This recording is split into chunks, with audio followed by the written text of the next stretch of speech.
કેમ છો વિદ્યાર્થી મિત્રો? હું અતિરથ ભટ્ટ તમારું આજના અહીંયા જે ગયા રવિવારે જીપીએસસી દ્વારા ક્લાસ 1-2 ની પ્રિલિમ લેવામાં આવી છે ને એના પોલિટીના સોલ્યુશન લઈને આવેલું છું.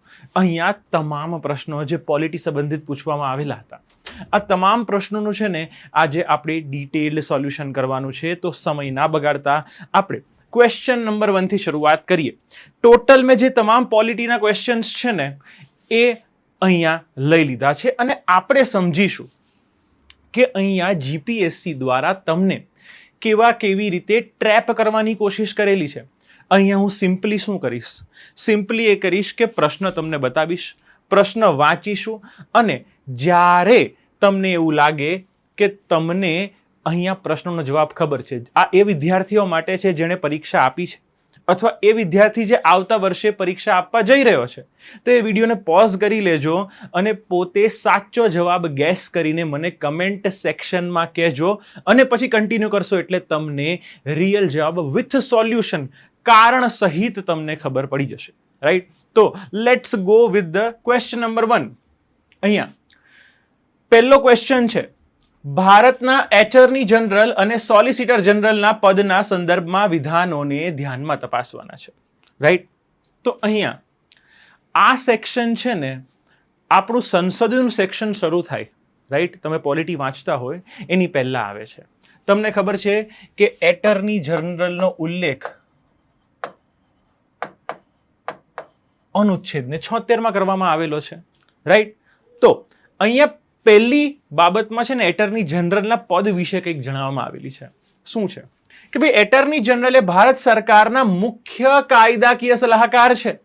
તેમની નિમણૂક રાષ્ટ્રપતિ દ્વારા થાય છે. તો આ વિધાન છે ને તમે જોવા જશો તો તદ્દન સાચું છે.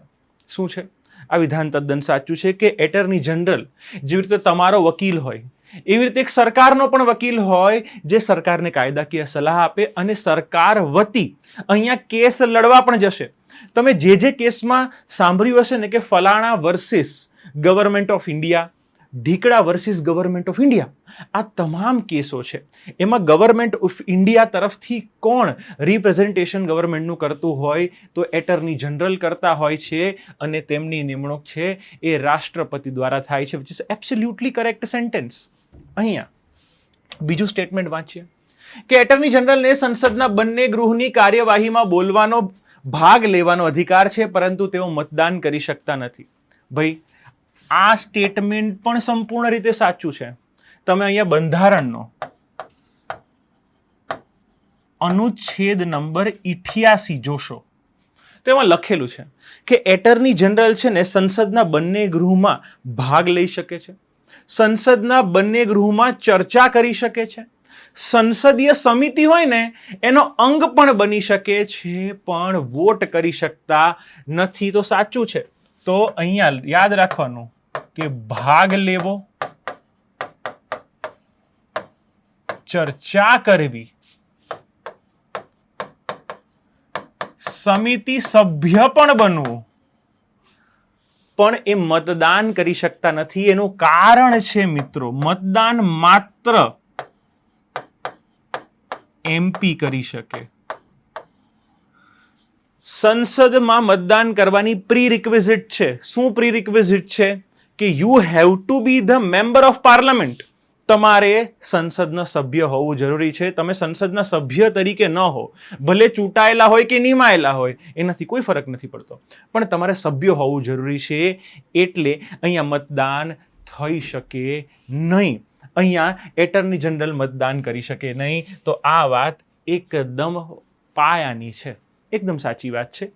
તો આ વસ્તુ તમારે અહીંયા ધ્યાન રાખવાની છે. બીજી વાત, સોલિસિટર જનરલનું પદ પણ એટર્ની જનરલની જેમ બંધારણીય છે. અહીંયા છોકરાઓ માર ખાઈ ગયા. આ પદ બંધારણીય નથી. બંધારણમાં કોઈ સોલિસિટર જનરલ નામના પદનો ઉલ્લેખ કરવામાં આવેલો નથી. આ પદ એ એટર્ની જનરલ છે ને એની સહાયતા માટે બનાવેલું છે.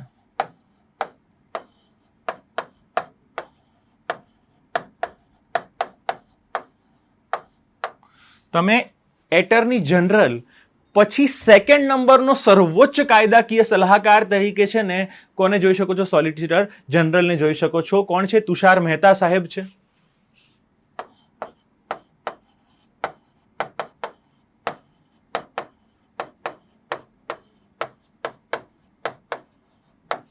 રાઈટ. અહીંયા તમારે મને કમેન્ટ સેક્શનમાં જણાવવાનું છે કે ભારતના એટર્ની જનરલ કોણ છે હાલ. રાઈટ. તો આ પદ બંધારણીય નથી. બંધારણમાં કોઈ સોલિસિટર જનરલ નામના પદનો ઉલ્લેખ કરવામાં આવેલો નથી. તમારે યાદ રાખવાનું છે, જેવી રીતે એટર્ની જનરલ હોય ને એ કેન્દ્ર સરકારના, ભારત સરકારના કાયદાકીય સલાહકાર છે, એમ રાજ્ય સરકારના કાયદાકીય સલાહકાર કોણ હોય?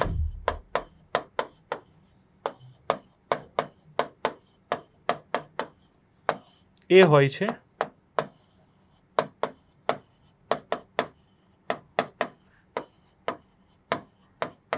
Advocate general. આ છે બંધારણીય પદ.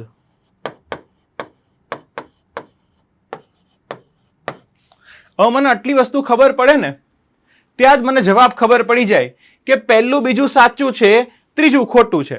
તો ત્રીજું ખોટું હોય તો આ બે ઓપ્શન તો એલિમિનેટ તરત જ થઈ જશે. અહીંયા પહેલું બીજું સાચું છે એટલે બીજું આમાં મેન્શન નથી, એટલે આ ઓપ્શન પણ એલિમિનેટ થઈ જશે અને તમારો જવાબ આવશે એ. 1, 2 અને 4. અહીંયા એટર્ની જનરલ રાષ્ટ્રપતિની મરજી હોય ત્યાં પર હોદ્દા પર રહે છે. તો આ વાત એકદમ સાચી છે કે ભાઈ અહીંયા રાષ્ટ્રપતિની જેટલી મરજી હોય ત્યાં સુધી એટર્ની જનરલ સેવા આપી શકે છે. પણ રિયાલિટી શું છે કહું? રાષ્ટ્રપતિ હંમેશા કેબિનેટની સલાહ મુજબ ચાલતું હોય. તો અહીંયા બરાબર બિટવીન ધ વર્ડ શું લખેલું છે? બિટવીન ધ વર્ડ્સ લખેલું છે કે અહીંયા સરકાર ઈચ્છે. સરકાર ઈચ્છે એટલે કોણ? કેબિનેટ ઈચ્છે.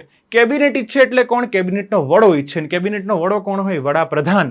તો ટેકનિકલી રાષ્ટ્રપતિની આ મરજી છે ને એ વડાપ્રધાનની ઈચ્છાનું પ્રતિબિંબ છે. તો આ રાષ્ટ્રપતિની મરજી હોય આવું બંધારણમાં લખેલું છે. એના મરજી સુધી એટર્ની જનરલ સેવા આપતા હોય છે. અહીંયા જનરલ પ્રેક્ટિસની વાત કરું. જનરલ પ્રેક્ટિસ કેવી હોય કહું? કે જેવી સરકાર બદલાય ને તો સરકાર એટર્ની જનરલને પણ બદલી નાખે. ભલે એને રાષ્ટ્રપતિ કન્ટિન્યુ હોય, બરાબર છે, ભલે એને રાષ્ટ્રપતિ સેવા આપતા હોય, પણ આવું કશે બંધારણમાં લખેલું નથી. આ એક જનરલ પ્રેક્ટિસ છે મિત્રો. રાઈટ. તો હોપ તમને આ ક્વેશ્ચન ક્લિયર થયો હશે. અહીંયા બીજો બહુ મહત્વનો ક્વેશ્ચન છે. આ ક્વેશ્ચન તમને ખબર છે કેમ? કારણ કે ભારતની સંસદ દ્વારા અહીંયા 150+ શ્રમ કાયદાઓને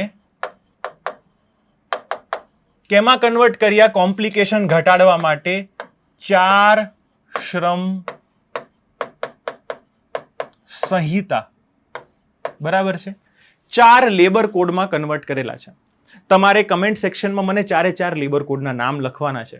મિત્રો તમે અહીંયા વસ્તુ સમજવાની છે કે કાયદો, બરાબર છે, આ કાયદો કોઈ પણ એક્ટ હોય,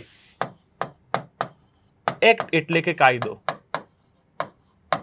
અને કોડ એટલે કે સંહિતા, આ બંને વચ્ચે ફરક શું છે? ઘણા બધા વિદ્યાર્થી મિત્રો નથી ખબર હોતી. જેમ કે ઇન્ડિયન પિનલ કોડ, BNS એ કોડ છે, રાઈટ. અહીંયા તમે વાત કરશો IBC, insolvency and bankruptcy code. એવી રીતે લેબર કોડ. તો લેબર કોડ શું છે અને આ એક્ટ કરતા કેવી રીતે અલગ પડે? સિમ્પલ વસ્તુ છે. એક્ટ એ કોઈ બાબતનો સ્પેસિફિક અધિનિયમ હોય, રાઈટ.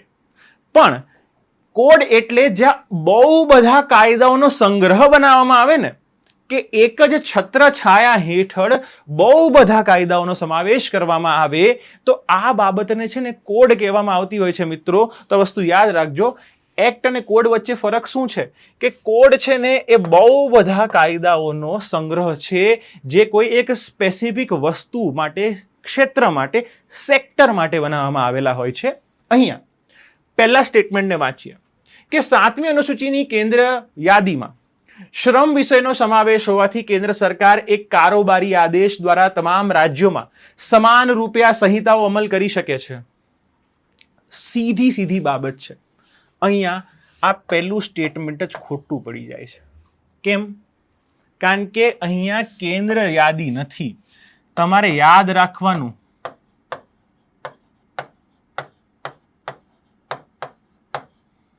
સમવર્તી યાદી છે, રાઈટ? 7મી અનુસૂચિની સમવર્તી યાદી છે, એમાં એન્ટ્રી નંબર 22, 23 અને 24 આની અંદર છે ને લેબર લોઝની વાત કરવામાં આવી છે. એથી પહેલું સ્ટેટમેન્ટ ખોટું પડી જશે. પહેલું સ્ટેટમેન્ટ ખોટું પડી જશે ને આ સ્ટેટમેન્ટના ન્યુઆન્સીસ પણ જોઈએ તમે તો ન્યુઆન્સીસમાં એવું છે કે ભલે સમવર્તી યાદીનો વિષય છે, ભલે સમવર્તી યાદીનો વિષય છે, તો પણ રાજ્ય સરકારે પોતાની રીતે પોતાની વિધાનસભામાં આ પસાર કરવા પડે કાયદા, પછી જ તે રાજ્યોમાં લાગુ થઈ શકે. અહીંયા કેન્દ્રના કારોબારી આદેશ દ્વારા કોઈ પણ રાજ્યમાં લેબર કોડ લાગુ પડી શકે નહીં, ભલે સમવર્તી યાદીમાં છે. ભલે કેન્દ્ર પણ આના પર કાયદો બનાવી શકે, રાજ્ય પણ બનાવી શકે, પણ આવી રીતે આ બાબત કામ કરતી નથી. બીજું, વેતન સંહિતા 2019માં લઘુત્તમ વેતનની બાંયધરી ફક્ત સંગઠિત ક્ષેત્ર અને ચોક્કસ નિર્ધારિત રોજગારોમાં રોકાયેલા કામદારો પૂરતી સીમિત રાખે છે. હવે છે ને આ બીજું સ્ટેટમેન્ટ છે ને એ હું કહીશ કે તમારી કોમન સેન્સને તપાસે છે. કઈ રીતે તમારી કોમન સેન્સને તપાસે છે? ભારત કેવું રાજ્ય છે? બરાબર, રાજ્ય ઇન ધ સેન્સ આર્ટિકલ 12 વાળું સ્ટેટની વાત કરું છું, સ્ટેટ એઝ અ ઓથોરિટીની વાત કરું છું. તો ભારત કલ્યાણકારી છે.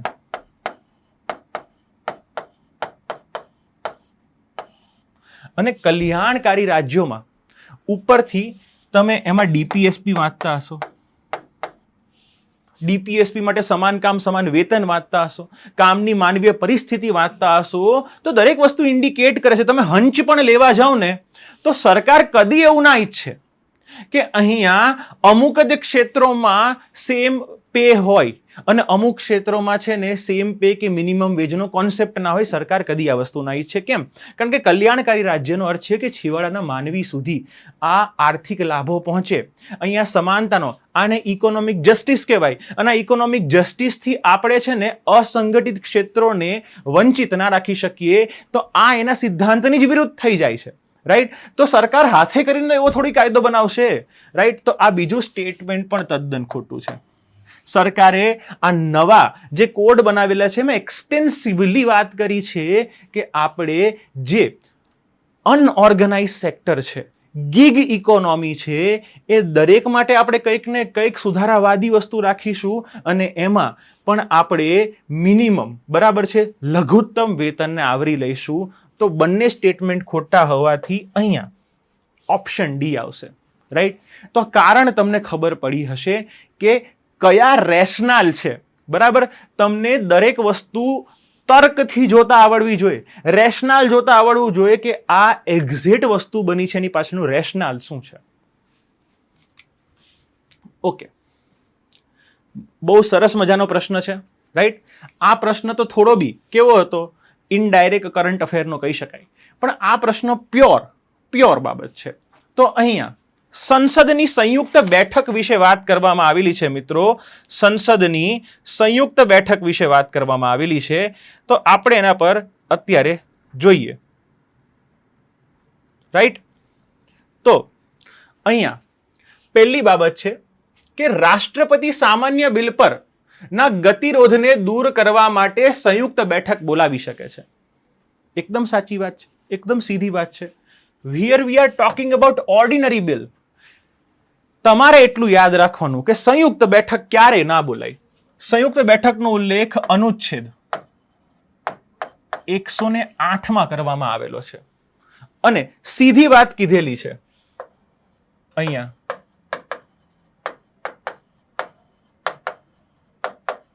બેઠકની, રાઈટ? સીધી વાત અહીંયા સંયુક્ત બેઠકની કરવામાં આવેલી છે. પણ અપવાદ એ છે કે બંધારણીય સુધારા ખરડો કે નાણાં ખરડો, બરાબર છે, આર્ટિકલ 110 અને 368 એની હેઠળની કોઈ પણ બાબત હોય તો અહીંયા સંયુક્ત બેઠક શક્ય નથી. કેમ ભાઈ સાહેબ, કેમ સંયુક્ત બેઠક શક્ય નથી? સિમ્પલ વાત છે. 368 ચોખ્ખું લખેલું છે કે બંને ગૃહમાં ઇન્ડિપેન્ડન્ટલી ખરડો પસાર થવો જોઈએ. બંને ગૃહમાં ખરડો ઇન્ડિપેન્ડન્ટલી પસાર થવો જોઈએ. તો જ્યાં ઇન્ડિપેન્ડન્ટલી, જ્યાં બંને ગૃહનો સમાન અધિકાર છે, ઇન્ડિપેન્ડન્ટલી પસાર થવાની ચોખ્ખી વાત બંધારણમાં કહેવામાં આવી છે, તો ત્યાં જોઈન્ટ સિટિંગનો કોઈ સ્કોપ જ નથી ઊભો થતો. અને મની બિલમાં, નાણાં ખરડામાં તો તમને સિમ્પલ ખબર છે કે રાજ્યસભાની કોઈ પાવર જ નથી. રાજ્યસભા અહીંયા ખાલી એક ફોર્માલિટી છે કે બિલ મોકલવામાં આવશે, ગમે તો ઠીક છે, તમે 14 દિવસ રાહ જુઓ, ના ગમે તો લોકસભા 14 દિવસની પછી એને પસાર કરી જ દેવાનું છે. રાજ્યસભાના સજેશન માનવા ન માનવા કશી બાબત માટે લોકસભા બંધાયેલી નથી. તો આ બે વસ્તુને ધ્યાનમાં રાખો. તો અહીંયા સામાન્ય બિલ, ઓર્ડિનરી બિલની વાત છે. બીજી વાત, સંયુક્ત બેઠકનું અધ્યક્ષ પદ લોકસભાના અધ્યક્ષ સંભાળે છે અને તેમની ગેરહાજરીમાં રાજ્યસભાના અધ્યક્ષ સંભાળે છે. ભાઈ આ મેટર છે ને છોકરાઓને બહુ પજવી. ઘણા બધા છોકરાઓ કીધું કે સાહેબ, તો મેં કીધું યાર આનો જવાબ પણ આપણે બંધારણમાં જ મસ્ત આપેલો છે મિત્રો. આ સ્ટેટમેન્ટ છે ને એકચ્યુઅલી ખોટું છે. કેમ? અનુચ્છેદ 118 યાદ કરો મિત્રો, અનુચ્છેદ 118 ચોખ્ખું કીધું છે કે જો અહીંયા લોકસભાના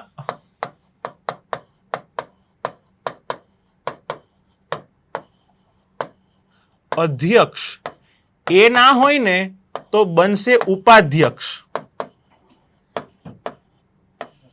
અને તમને એવું થાય કે ઉપાધ્યક્ષ બી નથી તો કોણ?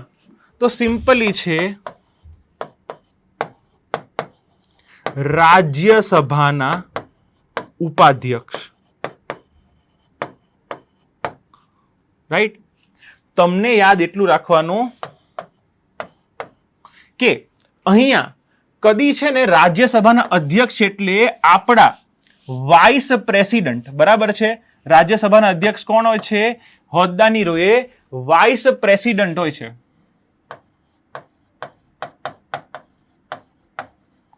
એ કદી ના કરી શકે કારણ કે ઉપરાષ્ટ્રપતિ એમપી નથી, સંસદના સભ્ય નથી મિત્રો. તો એ અહીંયા અધ્યક્ષતાની ના સંભાળી શકે. યાદ રાખવાનું કે લોકસભાના અધ્યક્ષની ગેરહાજરીમાં ઉપાધ્યક્ષ, ઉપાધ્યક્ષની ગેરહાજરીમાં રાજ્યસભાના ઉપાધ્યક્ષ, આવું અનુચ્છેદ 118 કે છે. અહીંયા બીજું સ્ટેટમેન્ટ ખોટું પડી જશે. હું અહીંયા એલિમિનેટ કરવાની ટ્રાય કરું, મારે ત્રીજા ચોથા વાંચવા હમણાં નથી. શું હું આને કર્યા વગર જવાબ લાવી શકું? જેવું બીજું સ્ટેટમેન્ટ ખોટું પડશે એટલે હું એલિમિનેટ કરીશ. ગઈ? ઓપ્શન નંબર એ નીકળી જાય છે, ઓપ્શન નંબર સી બી નીકળી જાય છે, ઓપ્શન નંબર ડી પણ નીકળી જાય છે, પણ તરત જ આપણને જવાબ મળી ગયો કે 1 1 3 4. પણ આવું નહીં કરવાનું, બરાબર છે? આ જો તમને ત્રીજું ચોથું ના ખબર હોય ને તો તમે આ રિસ્ક લો, રાઈટ? પણ અહીંયા મારે તમને દરેક વસ્તુ સમજાવવાની છે. તો ત્રીજું સ્ટેટમેન્ટ શું છે કે બંધારણીય સુધારા બિલ અને નાણાં બિલ વિરુદ્ધ માટે સંયુક્ત બેઠક બોલાવવાની કોઈ જોગવાઈ નથી. તો એકદમ સાચી વાત છે, આપણે આના પર ચર્ચા અહીંયા કરી દીધી. Third statement is right. અને અત્યાર સુધી ચોથું સ્ટેટમેન્ટ શું છે કે અત્યાર સુધી સંયુક્ત બેઠક કેટલી વાર બોલાવવામાં આવી છે? ઇતિહાસમાં 3 વાર. હવે છે ને આ બહુ ફેક્ચ્યુઅલ બાબત છે, આ બહુ ફેક્ચ્યુઅલ બાબત છે, પણ વાત સત્ય છે. ફેક્ચ્યુઅલ બાબત છે, વાત સત્ય છે. અત્યાર સુધી 3 જ વાર અહીંયા સંયુક્ત બેઠક બોલાવવામાં આવી છે. પહેલા દહેજ પ્રથા માટેનો જે બિલ હતો એને વિરોધ કરતો બિલ 1961, અહીંયા સંયુક્ત બેઠક બેલતી. પછી અહીંયા બેન્કિંગ રેગ્યુલેશનનો એક અધિનિયમ હતો, બેન્કિંગ પ્રણાલીનું એક બિલ હતું, એમાં કંઈક 1978 ની આજુબાજુ સંયુક્ત બેઠક બેઠી હતી, રાઈટ? એક્ઝેક્ટ નામ આપણે યાદ રાખવાની જરૂર નથી. અને આપણે છેલ્લાની વાત કરીએ તો અહીંયા એક બિલ હતું, હા, પોટા, ફેમસલી પોટા માટે 2002. હા, યાદ આવ્યું. ચલો, તો પ્રિવેન્શન ઓફ ટેરરિસ્ટ એક્ટિવિટીઝ યાદ આવ્યું. આ તો કોને યાદ ના હોય? સંજય દત્ત યાદ હોય તો પોટા યાદ રહી જાય, સંજય દત્ત યાદ હોય તો પોટા યાદ રહી જાય. રાઈટ. તો આ 3 હતા ત્યારે સંયુક્ત બેઠક બોલાઈ હતી. રાઈટ. આ 3 કાનૂનો માટે સંયુક્ત બેઠક બોલવામાં આવી હતી. તો you can easily find the answer. Right. એના પછી ચોથો પ્રશ્ન છે, ભારતીય બંધારણમાં કટોકટી ના પ્રભાવોના સંદર્ભમાં વિધાનોને ધ્યાનમાં લો. રાઈટ. આ છે ને ક્વેશ્ચન દેખાતો બહુ સિમ્પલ છે, પણ જે વ્યક્તિએ, જે વિદ્યાર્થીએ ઊંડાણમાં અભ્યાસ કરેલો હશે ને, કટોકટીનો એક્સટેન્સિવ સ્ટડી કરી હશે, એના પ્રશ્નો કઈ તકલીફ પડે એવો નહોતો. રાઈટ. દેખાતો બહુ જ સિમ્પલ છે, પણ સિમ્પલ નથી મિત્રો. પહેલું સ્ટેટમેન્ટ કહે છે કે રાષ્ટ્રીય કટોકટી દરમિયાન અનુચ્છેદ 19માં આપેલા 6 સ્વતંત્રતાના અધિકારો આપોઆપ મોકૂફ થઈ જાય છે. રાઈટ. આ સ્ટેટમેન્ટ છે ને થોડું એક્ઝાજરેટેડ સ્ટેટમેન્ટ છે. કેમ? કારણ કે તમને ખબર છે કે અનુચ્છેદ 352 છે, એની અંદર રાષ્ટ્રીય કટોકટીની વાત કરવામાં આવી છે. રાઈટ. રાષ્ટ્રીય કટોકટીની વાત કરવામાં આવી છે, પણ રાષ્ટ્રીય કટોકટીના કારણો 2 છે. પહેલું કારણ બાહ્ય કારણ છે, જે યુદ્ધ છે, અને બીજું કારણ છે આંતરિક સશસ્ત્ર બળવો. આ 2 કારણ થાય ને તો જ અહીંયા કટોકટી લાગુ થઈ શકે. તમારે આના માટે આર્ટિકલ 358 વાંચવો પડે. આની સાથે સાથે 352 સાથે આર્ટિકલ 358 વાંચવો પડે. હવે અહીંયા પહેલા છે ને તમને ખબર છે કે આંતરિક સશસ્ત્ર બળવો નહોતો, આંતરિક અશાંતિ શબ્દ વાપરવામાં આવ્યો તો, પણ આપણે 44મો સુધારો 1978માં આ શબ્દ ઉમેરવામાં આવ્યો, કારણ કે ખબર છે કે ઇન્દિરા ગાંધી ગવર્મેન્ટ દ્વારા અહીંયા ઘણી વાર આના મિસઇન્ટરપ્રિટેશનને લઈને બહુ જ મિસયુઝ કરવામાં આવેલો હતો. એટલે ત્યાંની બાદ જે જનતા સરકાર આવી, એ જનતા સરકારે આ સુધારા વધારા કર્યા અને અહીંયા આંતરિક સશસ્ત્ર બળવો કીધો. તમારે એટલું યાદ રાખવાનું કે રાષ્ટ્રીય કટોકટી આવે ને, જો એ બાહ્ય યુદ્ધના કારણે હોય તો અનુચ્છેદ 19 કેન્સલ થઈ જાય.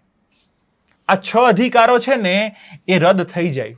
પણ આ અડધી વાત હતી. પહેલું સ્ટેટમેન્ટ શું છે? પાર્શિયલ સ્ટેટમેન્ટ છે.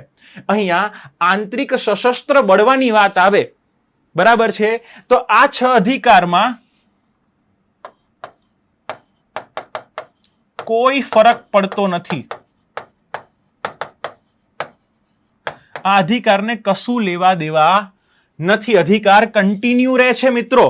તો પહેલું સ્ટેટમેન્ટ છે ને અહીંયા આ બાબતે ખોટું થઈ જાય છે. It's an exaggerated statement. Right. Partial statement. બીજું સ્ટેટમેન્ટ વાંચીએ તો અહીંયાથી 2 વસ્તુ તો ઉડી જશે. ઓપ્શન નંબર 1 અને ઓપ્શન નંબર સી. બરાબર છે. હવે તમે બીજું અને બી અને ડી માં આવી ગયા, તો આપણે બીજું સ્ટેટમેન્ટ જોઈએ. જ્યારે રાજ્યમાં રાષ્ટ્રપતિ શાસન લાદવામાં આવે ત્યારે રાજ્યની વિધાનસભા છે ને એ ફરજિયાતપણે વિસર્જિત થઈ જાય છે. રાજ્યની વિધાનસભા અહીંયા શું ફરજિયાતપણે વિસર્જિત થઈ જાય છે?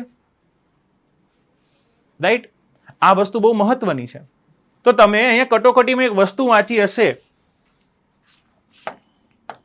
કે રાષ્ટ્રપતિ પાસે 2 ચોઈસ હોય.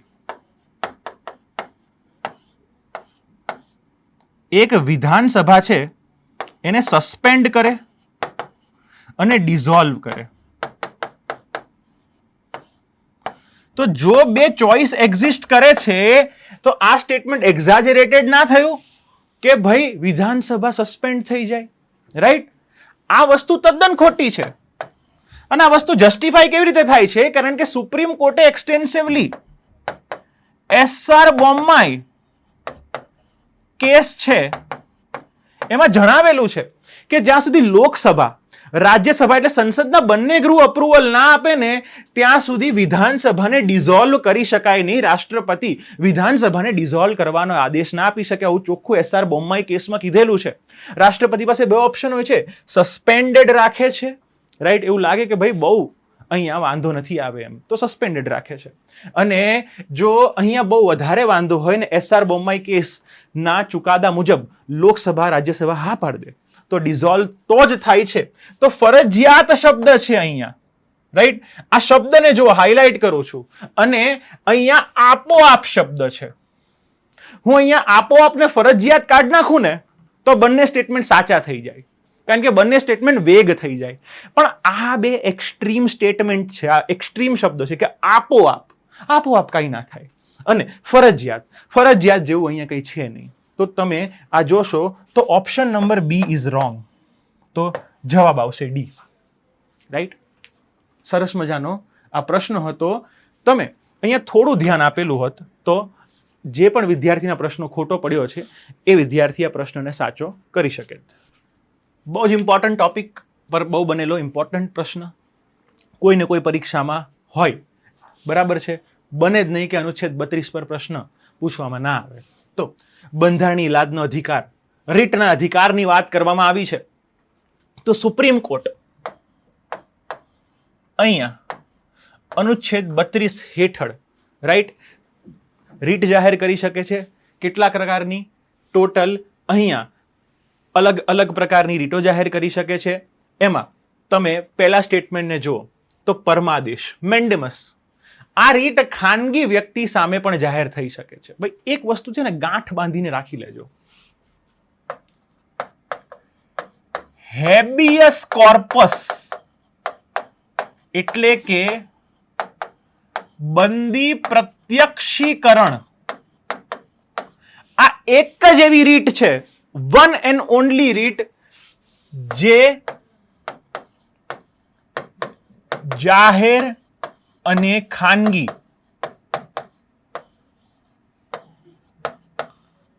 બંને માટે છે. એકમાત્ર, બરાબર છે, અહીંયા લખી દઉં છું, એક માત્ર રીટ. બસ. એટલે હવે એક્ઝામમાં, નેક્સ્ટ એક્ઝામમાં કઈ આવે તો તમને છે ને કન્ફ્યુઝન ના થવું જોઈએ કે કઈ રીટ હતી ને કઈ નહીં. સીધી વાત છે, હેબિયસ કોર્પસ, બંદી પ્રત્યક્ષીકરણ. પહેલું સ્ટેટમેન્ટ અહીંયા શું થઈ જાય છે? ખોટું. પરમાદેશ માત્ર ને માત્ર જાહેર, જેને આપણે પબ્લિક ઓફિસ કહીએ, એની વિરુદ્ધ જ અહીંયા જાહેર થઈ શકે છે. Simple as that. પહેલું સ્ટેટમેન્ટ એલિમિનેટ કરું, જવાબ આવી ગયો. કઈ રીતે? પહેલું સ્ટેટમેન્ટ એલિમિનેટ કરીશ, આ ઉડી જશે.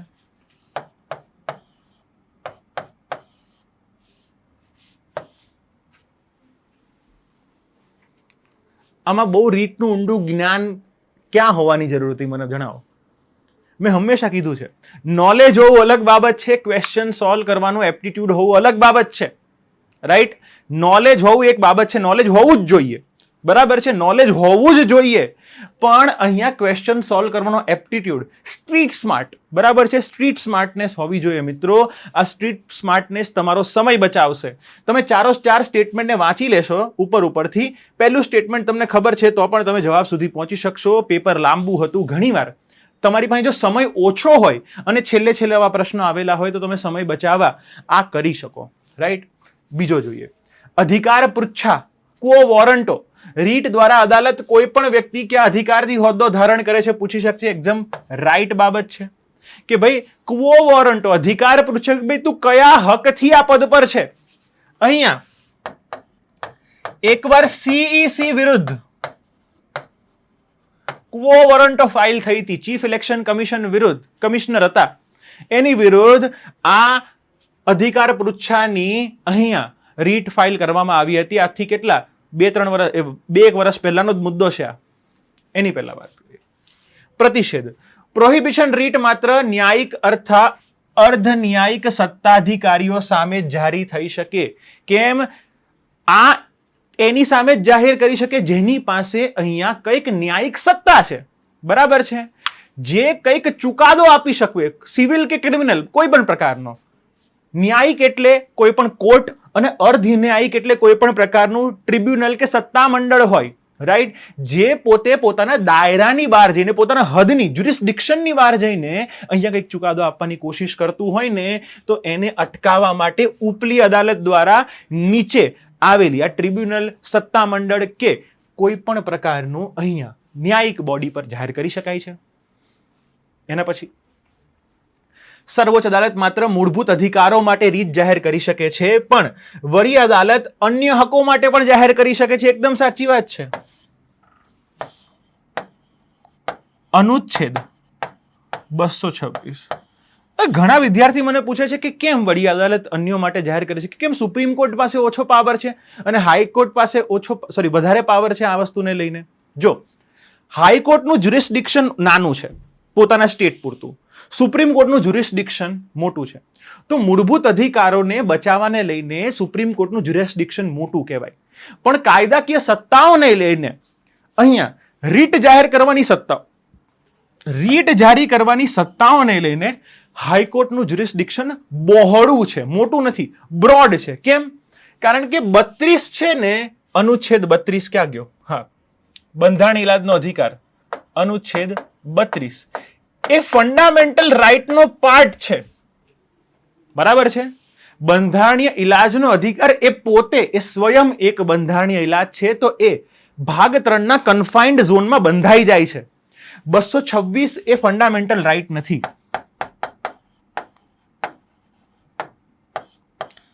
એટલે અહીંયા હાઈકોર્ટ છે ને એ કોઈ ફંડામેન્ટલ રાઇટના દાયરા માટે બંધાયેલી નથી, તો હાઈકોર્ટ અન્ય બાબતો માટે પણ રીટ જાહેર કરી શકે છે. સિમ્પલ વસ્તુ હતી આ. ઓકે, તો આનાથી તમને આરામથી જવાબ મળી જાય. એના પછી સુપ્રીમ કોર્ટને ઐતિહાસિક હરીશ રાણા વિરુદ્ધ યુનિયન ઓફ ઇન્ડિયા કેસના ચુકાદાના સંદર્ભમાં ઈચ્છા મૃત્યુની વાત લો. બરાબર છે? તો ઈચ્છા મૃત્યુનો કેસ છે. તમે અહીંયા અરુણા શાનબાગનો કેસ, કોમન કોઝ ફાઉન્ડેશનનો કેસ ભણ્યા હશો.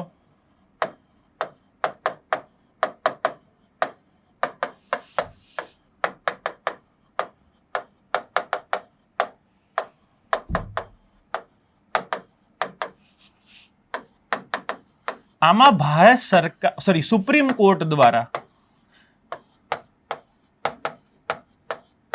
પેસિવ યુથનેશિયા ને અલાઉ કરવામાં આવેલું છે. કોને અલાઉ કરવામાં આવે છે? પેસિવ યુથનેશિયાને અલાઉ કરવામાં આવે છે. કયા હેઠળ? જીવન જીવવાના અધિકાર હેઠળ ગરિમાપૂર્ણ મૃત્યુ મેળવવાનો પણ અધિકાર છે. રાઈટ, જીવન જીવવાના અધિકાર હેઠળ જ ગરિમાપૂર્ણ મૃત્યુ મેળવવાનો અધિકાર છે. તો પહેલું સ્ટેટમેન્ટ અહીંયા સાચું થઈ જશે. રાઈટ, તો પહેલું સ્ટેટમેન્ટ સાચું થયું તો આપોઆપ ડી નીકળી જશે, આપોઆપ બી નીકળી જશે. આ બે જ જોવાના. સ્ટેટમેન્ટ નંબર 2, કાયદો કડક તબીબી માર્ગદર્શિકા હેઠળ જીવન રક્ષક પ્રણાલીઓ પાછી ખેંચવાની મંજૂરી આપે છે. બરાબર, પરંતુ અહીંયા દર્દીના મૃત્યુને વેગ આપવા માટે ઈરાદાપૂર્વક જીવલેણ પદાર્થો આપવા એ હજુ પણ ફોજદારી ગુનો છે. આ સ્ટેટમેન્ટ પણ સાચું છે. આ પહેલી વસ્તુ કરો, એમાં જીવન રક્ષક પ્રણાલી તમે પાછી ખેંચશો તો તમે મૃત્યુ લાવતા નથી. મૃત્યુ ઓલરેડી એ વ્યક્તિ માટે ઊભું છે. તમે ખાલી જે કૃત્રિમ રીતે જીવાડો છો, બરાબર, જેને કહેવાય વેન્ટિલેટર, એ વેન્ટિલેટર હટાવો છો તો વ્યક્તિ આપોઆપ મરી જાય છે. અહીંયા બીજી વાત શું છે કે દર્દીના મૃત્યુને વેગ આપવા અહીંયા જીવલેણ પદાર્થો જેમ કે શું? મોર્ફિન અને હેવી પેન કિલર. રાઈટ, આ વસ્તુ આપવી એ એક્ટિવ યુથેનેશિયાનો ભાગ છે.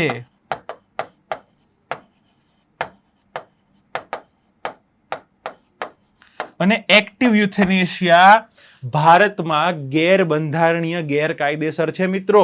તો બીજું સ્ટેટમેન્ટ એકદમ સાચું છે. તો અહીંયા આ ઉડી જશે અને તમારો જવાબ આવશે સી. Right, okay. આગળ બંધારણના અનુચ્છેદ 311 અને સિવિલ સર્વન્ટ્સ ને મળતા રક્ષણના સંદર્ભમાં તમારે વિધાનો તપાસવાના છે મિત્રો. તો આ વિધાનો છે ને તમે શાંતિથી જુઓ કે આ કેવી બાબતો કે છે. પહેલું સ્ટેટમેન્ટ છે અહીંયા ઓલરેડી તમને 311 લખીને આપી દીધું છે કે બંધારણનો અનુચ્છેદ 311 સિવિલ સર્વન્ટ્સ માટે છે, સિવિલ સર્વન્ટને મળતા પ્રોટેક્શન માટે છે. આ મુદ્દો બહુ જ ચર્ચામાં હતો, આ ક્વેશ્ચનને હું હાઈલી એક્સપેક્ટ કરતો હતો, રાઈટ? તો યાદ રાખો, મેં આ વસ્તુ પર ચર્ચા કરેલી બી છે. કોઈ પણ સિવિલ સર્વન્ટને તેની નિમણૂક કરનાર સત્તાધિકારીથી ગૌણ સત્તાધિકારી દ્વારા બરતરફ કરી ના શકાય. સાચી વાત છે. અહીંયા જે પણ સિવિલ સર્વન્ટ છે, આઈએએસ છે, આઈપીએસ છે, આઈએફએસ છે, આઈઆરએસ છે, આ બધાની નિમણૂક રાષ્ટ્રપતિ કરે. કે તમે અહીંયા બનશો ડીસી, ડીવાયએસપી વગેરે વગેરે, કે આ બધાની નિમણૂક કરશે રાજ્યપાલ. તો આ કેન્દ્રના ને રાષ્ટ્રપતિથી નીચેનું કોઈ પદ ના હટાવી શકે, અને રાજ્યમાં અહીંયા રાજ્યપાલથી નીચેનું કોઈ પદ ના હટાવી શકે. તો first statement is absolutely correct, right? અહીંયા બીજી વાત છે, કોઈ પણ અધિકારીને તેની સામે આરોપની જાણ કર્યા વગર, તપાસની તક આપ્યા વગર હટાવી શકાય નહીં. ચોખ્ખી વાત કરી છે ભાઈ. અનુચ્છેદ 311 સબ ક્લોઝ 2 વાંચશો તમે. ચોખ્ખી વાત કરવામાં આવી છે, કારણ કે આ કુદરતી ન્યાયના સિદ્ધાંતની વિરુદ્ધ છે.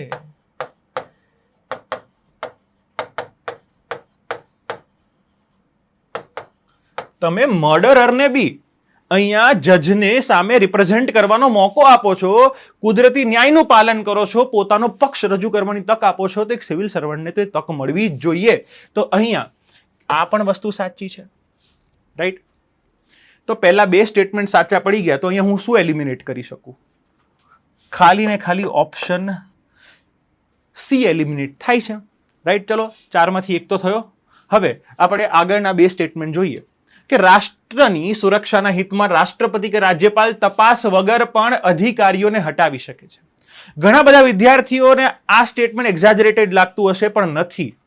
અહીંયા દેશની યુનિટી, ઇન્ટિગ્રિટી ને સોવરિનિટીની વાત હોય તો બધું થાય. અનુચ્છેદ 311(2) સબક્લોઝ સી, બરાબર છે? અનુચ્છેદ 311(2) સબક્લોઝ સી વાંચો તો તમને ખબર પડે કે ભાઈ દેશની યુનિટી, ઇન્ટિગ્રિટી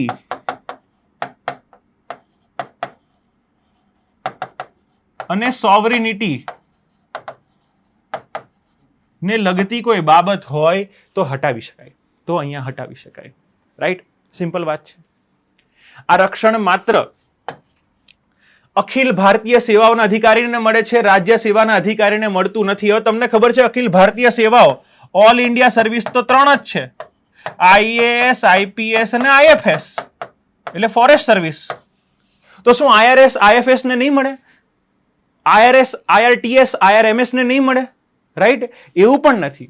અને બીજું એવું છે કે રાજ્ય સેવાના અધિકારી નહીં મળે. તો શું આ ડીસી, ડીવાયએસપી ને કોઈ રાજ્યપાલ દ્વારા, એક બંધારણીય સંસ્થા દ્વારા નિમવામાં આવતા નથી? કોમન સેન્સ છે. યુપીએસસી બંધારણીય સંસ્થા છે, રાષ્ટ્રપતિ બંધારણીય પદ છે જેમને તેમને નિમે છે.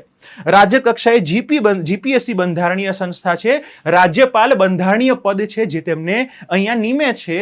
તો આ સ્ટેટમેન્ટ ભાઈ બંધ બેસતું નથી, રાઈટ? આ સ્ટેટમેન્ટ બંધ બેસતું નથી. આટલું નેરો, બરાબર છે? એટલે નેરો રીતે આપણે વિચારી શકીએ નહીં. અહીંયા રાજ્ય અને કેન્દ્ર બંનેના અધિકારીઓને આ તક મળે છે. તો અહીંયા ત્રીજું સ્ટેટમેન્ટ સાચું છે, ચોથું ખોટું પડી જાય, બરાબર? તો ત્રીજું સાચું છે એટલે આ નીકળી જશે, ચોથું ખોટું છે એટલે આ નીકળી જશે, અને તમને જવાબ મળી જશે શું? બી, રાઈટ? તો આ તમે શાંતિ જોઈ લખો છો. ઓકે. ભારતમાં જાહેર નીતિના ઘડતર માટે, અમલીકરણ માટેની સંસ્થાઓની ભૂમિકાના વિધાન તમારે અહીંયા જોવાના છે.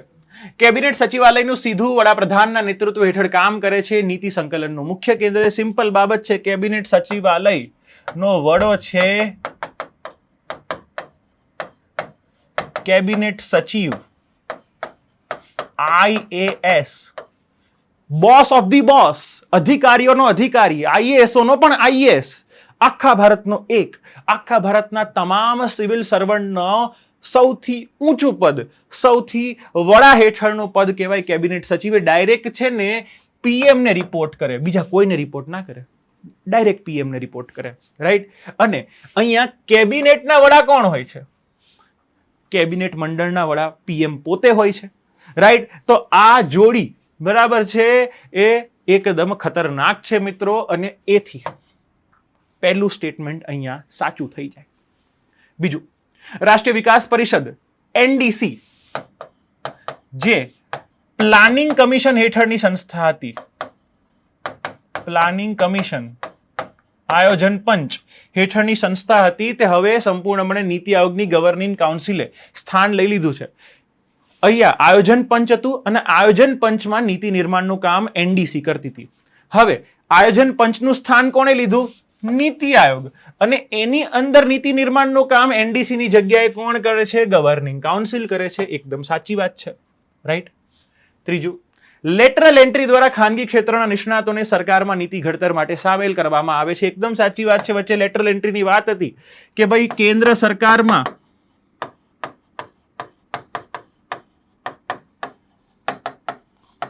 જોઈન્ટ સેક્રેટરી બરાબર છે, જેએસ અથવા એનાથી ઉપરના પદ પર અહીંયા લેટરલ એન્ટ્રી માટે ઘણી બાબતો કરવામાં આવી, ઘણા લોકોને નિમણૂક પણ કરવામાં આવ્યા પ્રાઇવેટ એક્સપર્ટીઝ માટે, રાઈટ. તો એકદમ સાચી વાત છે. ને છેલ્લું, સંસદીય સ્થાયી સમિતિઓ મંત્રાલયોની નીતિઓ અને ખર્ચની વિગતવાર તપાસ કરે છે. ભાઈ આના માટે તો કમિટી બનેલી હોય છે. ડિપાર્ટમેન્ટલ સ્ટેન્ડિંગ કમિટીઝનું કામ શું હોય છે કે ભાઈ મંત્રાલયોના જે વિભાગો છે એ વિભાગો કેવું કામ કરે છે, ખર્ચા કરે છે, યોગ્ય જગ્યાએ ખર્ચા કરે છે કે નહીં, આ બધી બાબતોની તપાસ કરે છે. તો અહીંયા આપોઆપ ચારો ચાર સ્ટેટમેન્ટ સાચા છે. Answer is D. એના પછી રાષ્ટ્રીય માનવ અધિકાર આયોગ એનએચઆરસી બરાબર છે. એનએચઆરસી એક શું છે? અર્ધ ન્યાયિક વૈધાનિક સંસ્થા. એનએચઆરસી શું છે? એક અર્ધ ન્યાયિક વૈધાનિક સંસ્થા છે, રાઈટ. એનએચઆરસી ની સત્તાઓ વિશે તમારે વસ્તુ જોવાની છે.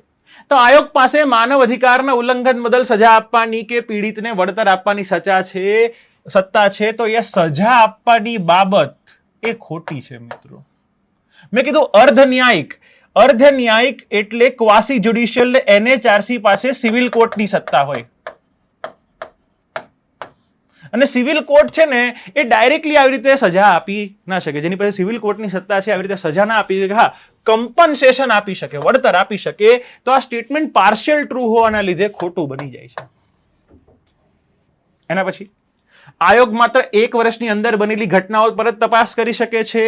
આ વાત સાચી છે, રાઈટ. આ વાત સાચી છે કે આયોગ 1 વર્ષની અંદર ઘટના બની હોય ને એને રિપોર્ટ કરવામાં આવે અથવા સુઓ મોટો કરે પોતે, તો એ ઘટનાની તપાસ કરી શકે છે. અને છેલ્લું, આયોગ સશસ્ત્ર દળો દ્વારા કરાયેલા માનવ અધિકાર ઉલ્લંઘનના કિસ્સામાં કેન્દ્ર સરકાર પાસેથી અહેવાલ પણ માંગી શકે છે. ઘણા બધા એવા કિસ્સા બન્યા છે જેમાં આર્મી, નેવી કે એરફોર્સ, એસ્પેશિયલી આર્મી પર અહીંયા અલગ અલગ ક્ષેત્રોમાં શું આપસ્પા બરાબર છે, especially arm forces special protection act 1958 આ આપસ્પા અધિનિયમ છે, રાઈટ. આ આપસ્પા અધિનિયમ હેઠળ શું અહીંયા માનવ અધિકારોનું યાર ઉલ્લંઘન તો નથી કરતા? કેટલી વાર આ વિવાદ છે ને ન્યૂઝમાં આવતા હોય છે. તો આ વાત પણ સાચી છે. તો અહીંયા પહેલું સ્ટેટમેન્ટ ખોટું બની જશે. તો પહેલું સ્ટેટમેન્ટ ખોટું બને ત્યાં જવાબ ખબર પડી જાય મિત્રો. યાર આને તો અઘરું પેપર કહેવાય મિત્રો. તમને એક સ્ટેટમેન્ટ ખોટું પડે ને મેજોરિટી ક્વેશ્ચનના જવાબ આવી જાય છે, રાઈટ. એના પછી રાજ્યના રાજ્યપાલની બંધારણીય સ્થિતિ અને વિવેકાધીન સત્તાઓના સંદર્ભમાં વિધાનો જોવાના છે, રાઈટ. આ વસ્તુ ઇમ્પોર્ટન્ટ છે. કેમ? કારણ કે બહુ જ સરસ મજાની ખીચડી પૂછવામાં આવેલી છે અલગ અલગ જગ્યાએથી. તો તમે જુઓ, પહેલું સ્ટેટમેન્ટ કે છે કે જો કોઈ બિલ વડી અદાલતની સત્તાને જોખમમાં મૂકતું હોય તો રાજ્યપાલ તે બિલને રાષ્ટ્રપતિની વિચારણા માટે અનામત રાખી શકે છે. સિમ્પલ વાત છે. અહીંયા આપણી ઇન્ટિગ્રેટેડ જ્યુડિશરી છે, રાઈટ. અહીંયા કોઈ પણ બિલ સંસદ જો અહીંયા વડી અદાલતમાં સત્તાનો જે આપણે શું કર્યો છે વિભાજન કરે છે એને ક્રોસ કરવાની ટ્રાય કરે તો એ આપણા બંધારણના મૂળભૂત માળખાની વિરુદ્ધ છે ભાઈ. તો આ વસ્તુ સિમ્પલી કરી શકે અનુચ્છેદ 200 હેઠળ. Absolutely right statement, right. એના પછી રાજ્યમાં રાષ્ટ્રપતિ શાસન લાદવાની ભલામણ કરવી રાજ્યપાલની વિવેકાધીન સત્તા ગણાય છે. આ પણ સાચી વાત છે ભાઈ. રાજ્યપતિને એવું રાજ્યપાલને એવું લાગે કે અહીંયા રાજ્યમાં બંધારણનું પાલન નથી કરવામાં આવતું, કેન્દ્રના આદેશોનું પાલન નથી કરવામાં આવતું, અથવા સરકાર ડગમગી ગઈ છે, રાઈટ, તો અહીંયા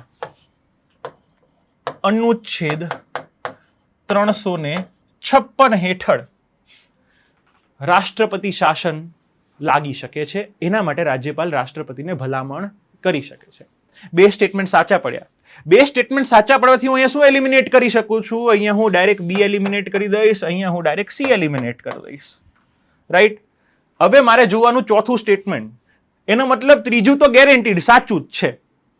ત્રીજું ગેરંટીડ સાચું છે કે રાજ્યપાલ તેમના કાર્યકાળ દરમિયાન કરેલા સત્તાવાર કાર્યો માટે કોઈ પણ અદાલતમાં જવાબદાર ઠેરાવી શકાય નહીં. બરાબર છે. આ વસ્તુ તમારે ધ્યાન રાખવાની છે. ત્રીજું સ્ટેટમેન્ટ શું કહે છે? ત્રીજું સ્ટેટમેન્ટ કહે છે કે ભાઈ રાજ્યપાલ કઈ બી કામ કરે, કોઈ પણ કાંડ કરે, તો આ કોઈ પણ કાંડને આપણે જતો કરી શકાય. તો વિચારવાની બાબત એ છે કે અહીંયા સાચી બાબત છે, રાઈટ. એ સાચી બાબત છે. કેમ? ચોખ્ખું બંધારણમાં કીધું છે. 361 રાષ્ટ્રપતિ રાજ્યપાલ બંને પોતાના કાર્યકાળ દરમિયાન. કેમ? કારણ કે આખા રાજ્યની કે આખા દેશની તમામ કારોબારી સત્તાઓનું પાલન કે કામ આમના નામે જ થતું હોય, રાઈટ. તો બધું જો આમના નામે થતું હોય તો એ ટાઈમે એમને કંઈક તો રક્ષણ મળવું જોઈએ ને. કારણ કે આ તો રિયલીમાં કશું કરતા નથી. રિયલીમાં એ બધું કામ સરકાર કરતી હોય છે, પણ કોના નામે કરતી હોય છે? રાષ્ટ્રપતિ કે રાજ્યપાલના નામે કરતી હોય છે. તો કાલે ઉઠીને સરકાર આ બંનેના નામે કંઈકનું કંઈક સ્કેમ કરી નાખે તો છેલ્લે આ બંને જેલમાં જશે? ખોટી વાત નહીં. ચૂંટાયેલી સરકારના પ્રતિનિધિ જેલમાં જાય, આ લોકો ના જાય, અને આમને રક્ષણ મળે છે અનુચ્છેદ 361માં. એના પછી રાજ્યપાલની નિમણૂક માટે બંધારણમાં જે તે રાજ્યના વતની ન હોવો જોઈએ તેવી ફરજિયાત લાયકાત લખેલી છે. બરાબર. રાજ્યપાલની સિમ્પલી બે લાયકાત છે ભાઈ. અનુચ્છેદ 157 જોશો તો પહેલી લાયકાત શું છે?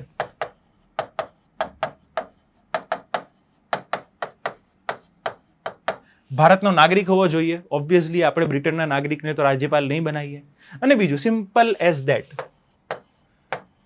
35 યર ઓર પ્લસ એનાથી મોટી ઉંમરનો વ્યક્તિ હોવો જોઈએ. તો આવી ચોખ્ખી કોઈ બાબત બંધારણમાં કરવામાં આવેલી નથી. હા, આ એક જનરલ પ્રેક્ટિસ છે. આ વસ્તુ કરવામાં આવે છે, બરાબર. વસ્તુ કરવામાં આવે છે. That doesn't mean it is the part of the constitution, right. એના પછી 11મો પ્રશ્ન છે. ભારતના બંધારણના મૂળભૂત માળખાના સિદ્ધાંત અને ન્યાયિક ચુકાદાના સંદર્ભમાં નીચેના વિધાનને ધ્યાનમાં લો. 3 પ્રશ્નો મૂળભૂત માળખામાંથી પૂછેલા છે ભાઈ.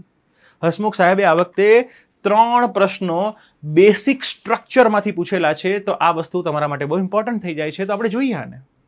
પહેલું, મૂળભૂત માળખાનો સિદ્ધાંત સૌપ્રથમ કેશવાનંદ ભારતી કેસમાં સર્વોચ્ચ અદાલત દ્વારા પ્રતિપાદિત કરવામાં આવેલો હતો. તમને ખબર છે કેશવાનંદ ભારતી કેસ 1973, જેમાં 13 જજોની ખંડપીઠ બેઠી અને 7-6 થી જજમેન્ટ આવ્યું. બરાબર છે. 7-6 થી જજમેન્ટ આવ્યું અને કેશવાનંદ ભારતી કેસમાં મૂળભૂત માળખાનો સિદ્ધાંત આપવામાં આવ્યો. પહેલું statement is absolutely right, right. અહીંયા સી આનાથી નીકળી જશે, રાઈટ. હવે જોશું બીજું સ્ટેટમેન્ટ. બીજું સ્ટેટમેન્ટ જોઈએ કે સંસદના અનુચ્છેદ 368 હેઠળ બંધારણના કોઈ પણ ભાગમાં સુધારો કરી શકાય છે, પણ તે મૂળભૂત માળખાને અસર ન પહોંચાડવો જોઈએ. આ કેશવાનંદ ભારતી કેસમાં જ કીધું હતું. એસ્પેશિયલી બંધારણીય સુધારો 24માં સુધારાને વેલિડેટ કરતા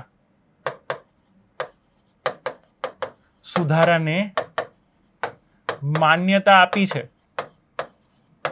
અને આપણો અનુચ્છેદ 13 પણ કહે છે ભાઈ કે સંસદ દ્વારા એવો કોઈ પણ કાયદો ના બનાવી શકાય કે જે અહીંયા મૂળભૂત અધિકારને શું કરતો હોય? વિરુદ્ધ હોય. મૂળભૂત અધિકારને ઘટાડતો એટલે નેગેટિવલી ઇમ્પેક્ટ કરતો હોય. ઘટાડી શકે, વધારી શકે, પણ નેગેટિવલી ઇમ્પેક્ટ ના કરી શકે, આવું 13માં કીધેલું છે. તો અહીંયા 13 બરાબર 368 ને માન્યતા આપવામાં આવી હતી. આખો બેસિક સ્ટ્રક્ચરનો કિસ્સો 13 વર્સિસ 368 નો જ હતો. આખો બેસિક સ્ટ્રક્ચરનો કિસ્સો 13 વર્સિસ 368 નો હતો કે શું 13 માં જે શબ્દો કાયદો લખવામાં આવેલો છે અને 13 માં જે કાયદાની વ્યાખ્યા આપવામાં આવેલી છે, આ કાયદાની વ્યાખ્યામાં શું બંધારણીય સુધારો એને કાયદા તરીકે સમાવેશ કરવામાં આવશે નહીં. એ શંકરી પ્રસાદ થી લઈને કેશવાનંદ ભારતી સુધી આ જ આખી ગાથા ચાલે છે મિત્રો. રાઈટ? તો અહીંયા આ વસ્તુ થઈ એકદમ સાચી. આ વસ્તુ કરી એટલે ડી નીકળી જશે. એના પછી ન્યાયિક પુનરાવલોકન એ બંધારણના મૂળભૂત માળખાનો ભાગ નથી. કેવી રીતે વાત કરો છો યાર? તો પછી જ્યુડિશરી પાસે કોઈ પાવર જ ના રહે. કેટલા બધા કેસ બનેલા છે. તમને latest 99th constitutional amendment act NJAC national judicial appointment commission જે અહીંયા કોલેજિયમને હટાવવા માંગતું હતું, કેમનું નીકળ્યું? ન્યાયિક અવલોકન દ્વારા. ન્યાયિક અવલોકન દ્વારા તેને હટાવવામાં આવેલું છે. તે બંધારણનો ભાગ નથી. આ ખોટી વાત છે યાર. બરાબર? સ્ટેટમેન્ટ ખોટું છે મિત્રો. આ જેવું સ્ટેટમેન્ટ ખોટું પડશે એટલે તમારી પાસે ફરીથી હજી ચોથું જોવાનું છે. તો હજી પણ આપણે જવાબ પર આવી શકીએ નહીં. તમને યાદ રાખવાનું છે કે ન્યાયિક પુનઃ અવલોકનનો અધિકાર 13 માંથી મળે છે પણ એમાં લખેલો નથી. જ્યુડિશિયલ રિવ્યુનો પાવર છે ને સુપ્રીમ કોર્ટને આર્ટિકલ 13 માંથી મળે છે પણ આર્ટિકલ 13 માં લખેલો નથી. આ વસ્તુ યાદ રાખજો. છેલ્લું સ્ટેટમેન્ટ જોઈએ મિનર્વા મિલ્સ કેસમાં અદાલતે મૂળભૂત અધિકારો અને માર્ગદર્શક સિદ્ધાંતો વચ્ચેના સંતુલનને મૂળભૂત માળખાનો જ ભાગ ગણાવ્યો હતો. એકદમ સાચી વાત છે. આ ન્યાયિક પુનઃલોકન એ બંધારણના મૂળભૂત માળખાનો અધિકાર છે ને આ વસ્તુ જ મિનર્વા મિલ્સ કેસમાં કીધી હતી. બરાબર છે? એસ ચંદ્રકુમાર કેસ અને એસ ચંદ્રકુમાર કેસ, મિનર્વા મિલ્સ કેસ અને એસ ચંદ્રકુમાર કેસમાં જાની બંનેની વાત કરવામાં આવી હતી. એટલે ત્રીજા સ્ટેટમેન્ટમાંથી ચોથું સ્ટેટમેન્ટ બનાવેલું છે મિત્રો. રાઈટ? તો 1, 2, 4 B is your right answer. Right? 12મું, વર્ષ 2027 માટે નિર્ધારિત આગામી 10 વર્ષીય વસ્તી ગણતરીની તૈયારીઓ અને ડેમોગ્રાફિક ડેટા એકત્રીકરણના સંદર્ભમાં નીચેના વિધાનો ધ્યાનમાં લો. આ એક્સપેક્ટેડ પ્રશ્ન હતો. એક્સપેક્ટેડ પ્રશ્ન. બરાબર છે? આ વસ્તુ તમને અહીંયા દોડતી આવતી હતી અને તમને દેખાઈ જવી જોઈએ કે વસ્તી ગણતરી થવાની છે મિત્રો. વસ્તી ગણતરી વિશે વાંચી લેવું જોઈએ. રાઈટ?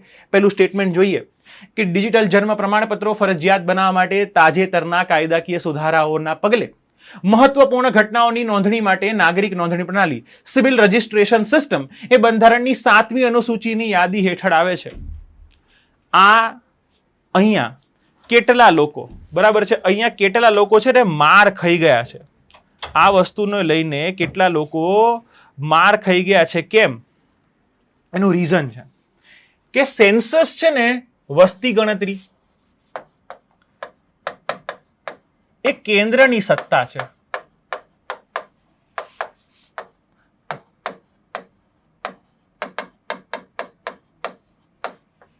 બરાબર છે? સેન્સસ કરવું, બરાબર, વસ્તી ગણતરી કરવું એ કેન્દ્રની સત્તા છે.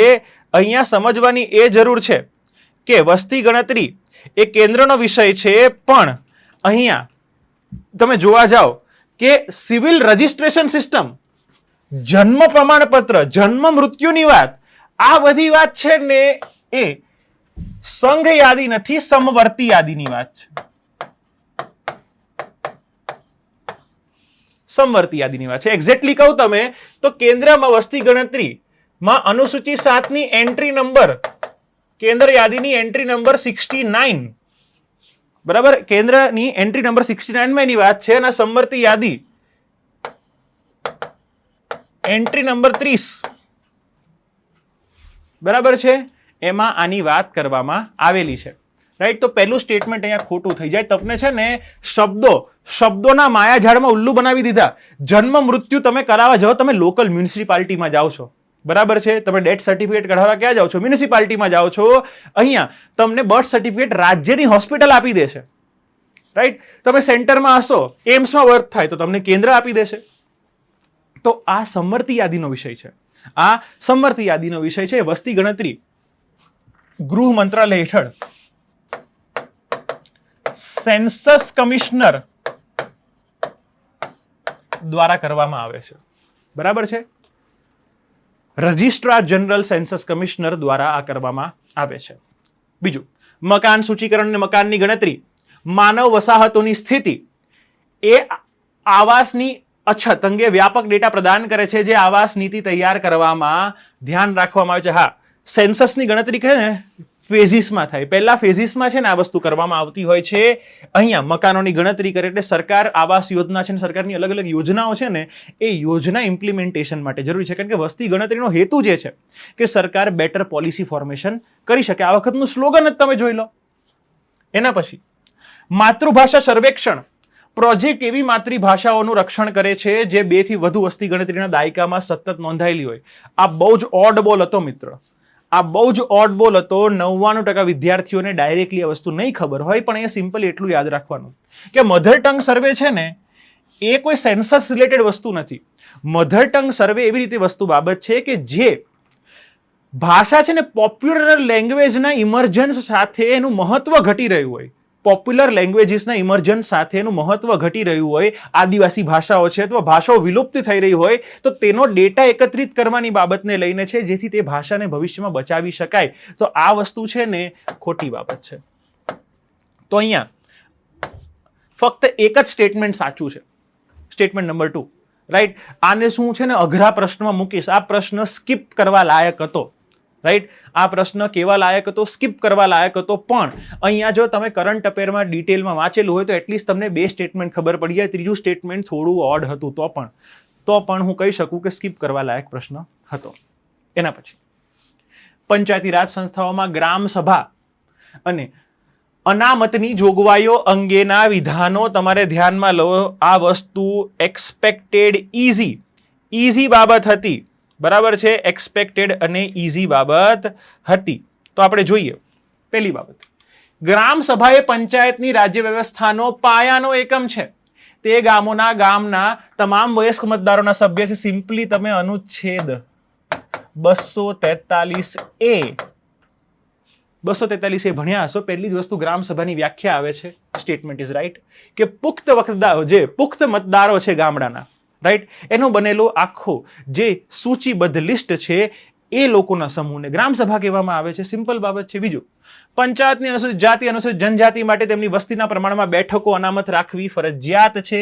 એક્ઝેક્ટલી તમે અનુચ્છેદ 243D, બરાબર છે, 243D ભણશો તો તમને આરામથી ખબર પડી જશે કે આની ચર્ચા કરવામાં આવેલી છે. એક્ઝેક્ટલી કહું તમને યાદ કરવા દો.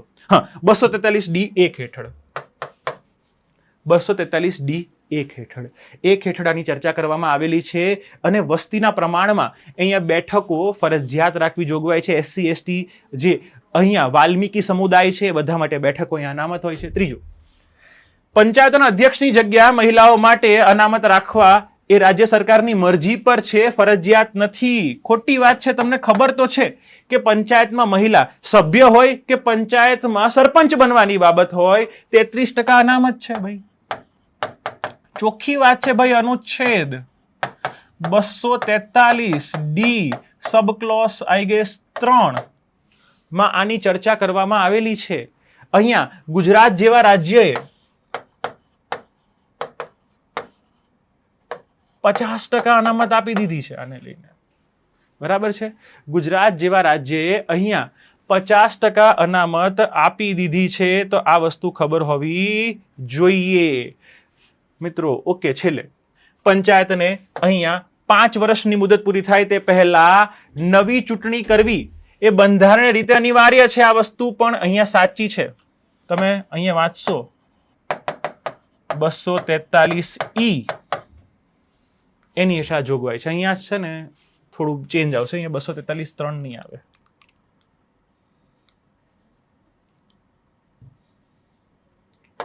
ચાર આવશે. બરાબર છે. Simple as that. 4 statement right છે. Your answer is D. એના પછી આ ક્વેશ્ચન એ છોકરાઓને બહુ પજવ્યા છે. આ પ્રકારના પ્રશ્નો છોકરાઓને બહુ પજાવ્યા છે, તો ફટાફટ જોઈએ કે વિધાન એ સુપ્રીમ કોર્ટ મૂળભૂત અધિકારોનું ઉલ્લંઘન કરતા બંધારણીય સુધારાઓને અમાન્ય ઠેરવી શકે છે, ભલે તે મૂળભૂત અધિકારોને અસર ન કરે. અહીંયા મૂળભૂત અધિકારો અન્ય તમામ બંધારણીય જોગવાઈઓ કરતા શ્રેષ્ઠ છે. બરાબર છે.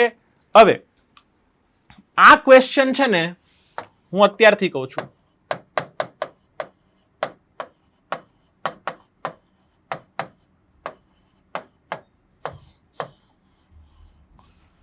કોન્ટ્રાવર્શિયલ છે. કોન્ટ્રાવર્શિયલ છે કેમ તમને સમજાવું. સુપ્રીમ કોર્ટ મૂળભૂત અધિકારોનું ઉલ્લંઘન કરતા બંધારણીય સુધારાઓને અમાન્ય ઠેરવી શકે છે.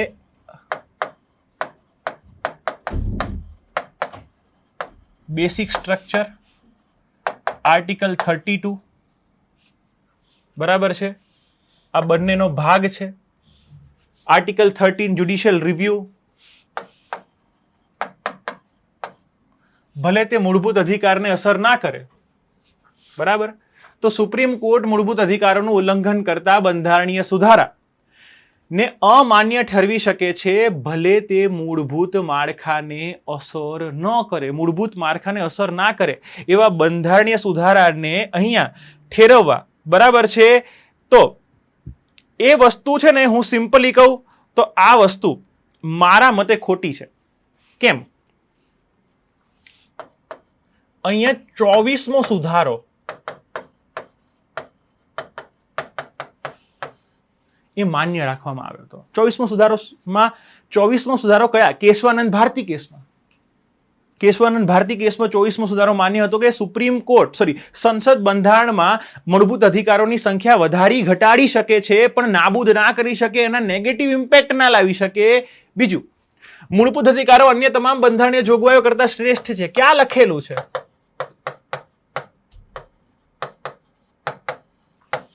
બરાબર છે.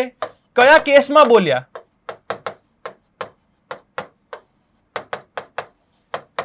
અહીંયા જો ડીપીએસપી સાથે કમ્પેરિઝન હોત ને તો ઘણા બધા કેસ એવું કે છે કે ભાઈ હા, મૂળભૂત અધિકાર છે ને ડીપીએસપી કરતા વધારે સ્ટ્રોંગ હોલ્ડ ધરાવે છે. એસઆર બોમ્બે કેસમાં બેલેન્સની વાત કરવામાં આવી છે, પણ અહીંયા અન્ય તમામ જોગવાઈઓ કરતા શ્રેષ્ઠ છે. શ્રેષ્ઠ છે પણ હું કશું લખેલું નથી. શ્રેષ્ઠ છે પણ હું કશે લખેલું નથી. તો આનો જવાબ છે ને હું આપવાનું ટાળીશ. આનો જવાબ આપવાનું ટાળીશ. આપણે જે પ્રોવિઝનલ આન્સર કી આવે એમાં શું છે એ પ્રમાણે આને જોઈશું. પ્રોવિઝનલ આન્સર કી પ્રમાણે આને કંઈક આપણે જોઈશું, પછી આના પર ચર્ચા કરીશું. એના પછી નીચેના વિધાન અને કારણોને તમારે ધ્યાનમાં લેવાના છે. આ વિધાન એ શું કે છે મિત્રો? બરાબર છે. વિધાન એ શું કે છે એ તમે જુઓ, અને વિધાન બી શું કે છે એ તમે જુઓ. તો 43માં બંધારણીય સુધારા 42માં બંધારણીય સુધારાની કેટલીક જોગવાઈઓને ઉલટાવે છે. રાઈટ. 42મો બંધારણીય સુધારો ઇન્દિરા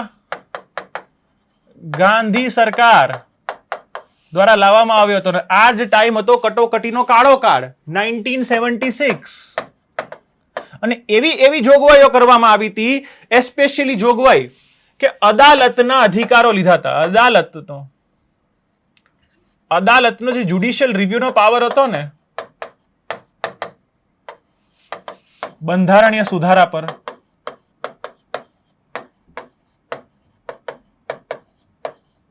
આ જ્યુડિશિયલ રિવ્યુનો પાવર જ ખેંચી લીધો હતો.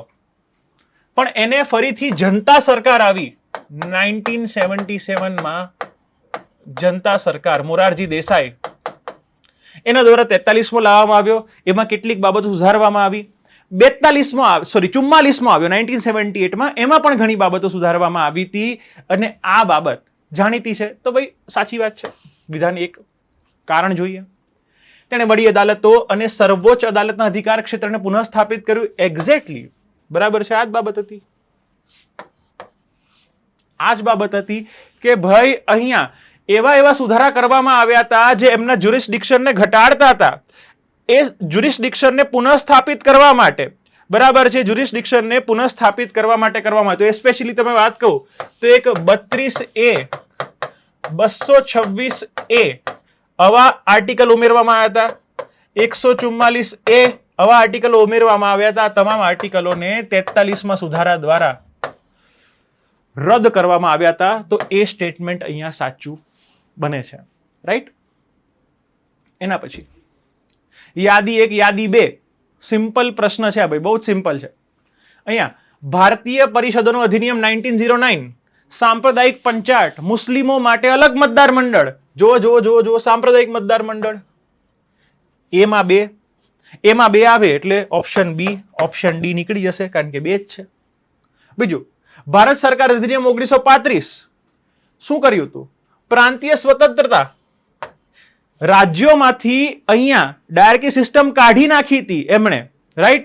એટલે પ્રાંતોને સ્વતંત્ર કરી દીધા હતા અને વસ્તુ કેન્દ્રમાં લાગુ કરવામાં આવી હતી. તો બી માં શું છે? 1 છે. જવાબ આવી ગયો એ. પણ તો બી આપણે કંઈક જોડવાની કોશિશ કરીશું. મોન્ટેગ્યુ ઘોષણા પત્ર, બરાબર છે. અહીંયા સી માં શું આવશે? સી માં શું આવશે? ભારતમાં જવાબદાર સરકાર. એ ભારત સરકાર અધિનિયમ 1958, 1857 ના બળવા પછી કંપનીનો શાસનનો અંત આવ્યો. કંપની શાસનના અંત પછી વાઇસરોયનું પદ આવ્યું અને સત્તાનું હસ્તાંતરણ ક્યાં થયું? રાણીના હાથમાં. તો તાજને સત્તાનું હસ્તાંતરણ, બરાબર વાત છે. અને ભારતીય પરિષદ અધિનિયમ, અહીંયા પરિષદની વાત છે, અહીંયા વિધાન પરિષદની વાત છે. આ તો હું ગેસ કરું તો મને સાચું પડી જાય.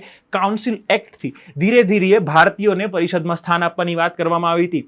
બરાબર. સર દિનકન રાયની વાત કરો, બરાબર, બનારસના રાજાની વાત કરો, આ બધી વસ્તુ તમને યાદ આવશે. તો અહીંયા આ જોવા જશો તો સ્ટેટમેન્ટ બધા ફિટ બેસે છે એમાં. અહીંયા નીચેનામાંથી કયાને બંધારણના મૂળભૂત માળખાના ભાગ રૂપે માન્યતા આપવામાં આવી છે? રાઈટ. બેસિક સ્ટ્રક્ચર કોને કહેવાય? જે બંધારણના મૂળભૂત હાર્દને ન બદલે. બરાબર. મૂળભૂત હાર્દને બંધારણનો મૂળભૂત હાર્દ, બરાબર છે. બેસિક સ્ટ્રક્ચર કોને કહેવાય? જે બંધારણનો મૂળભૂત હાર્દ હોય. આ બંધારણનો મૂળભૂત હાર્દ એટલે કે એની અંદર બંધારણનો સોલ રહેલી છે, આત્મા રહેલી છે, અને એને હટાવી દો તો બંધારણ પોતાનો અર્થ ખોઈ બેસે.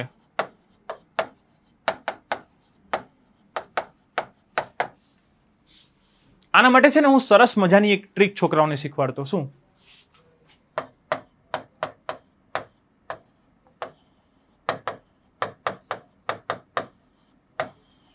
Pizza analogy.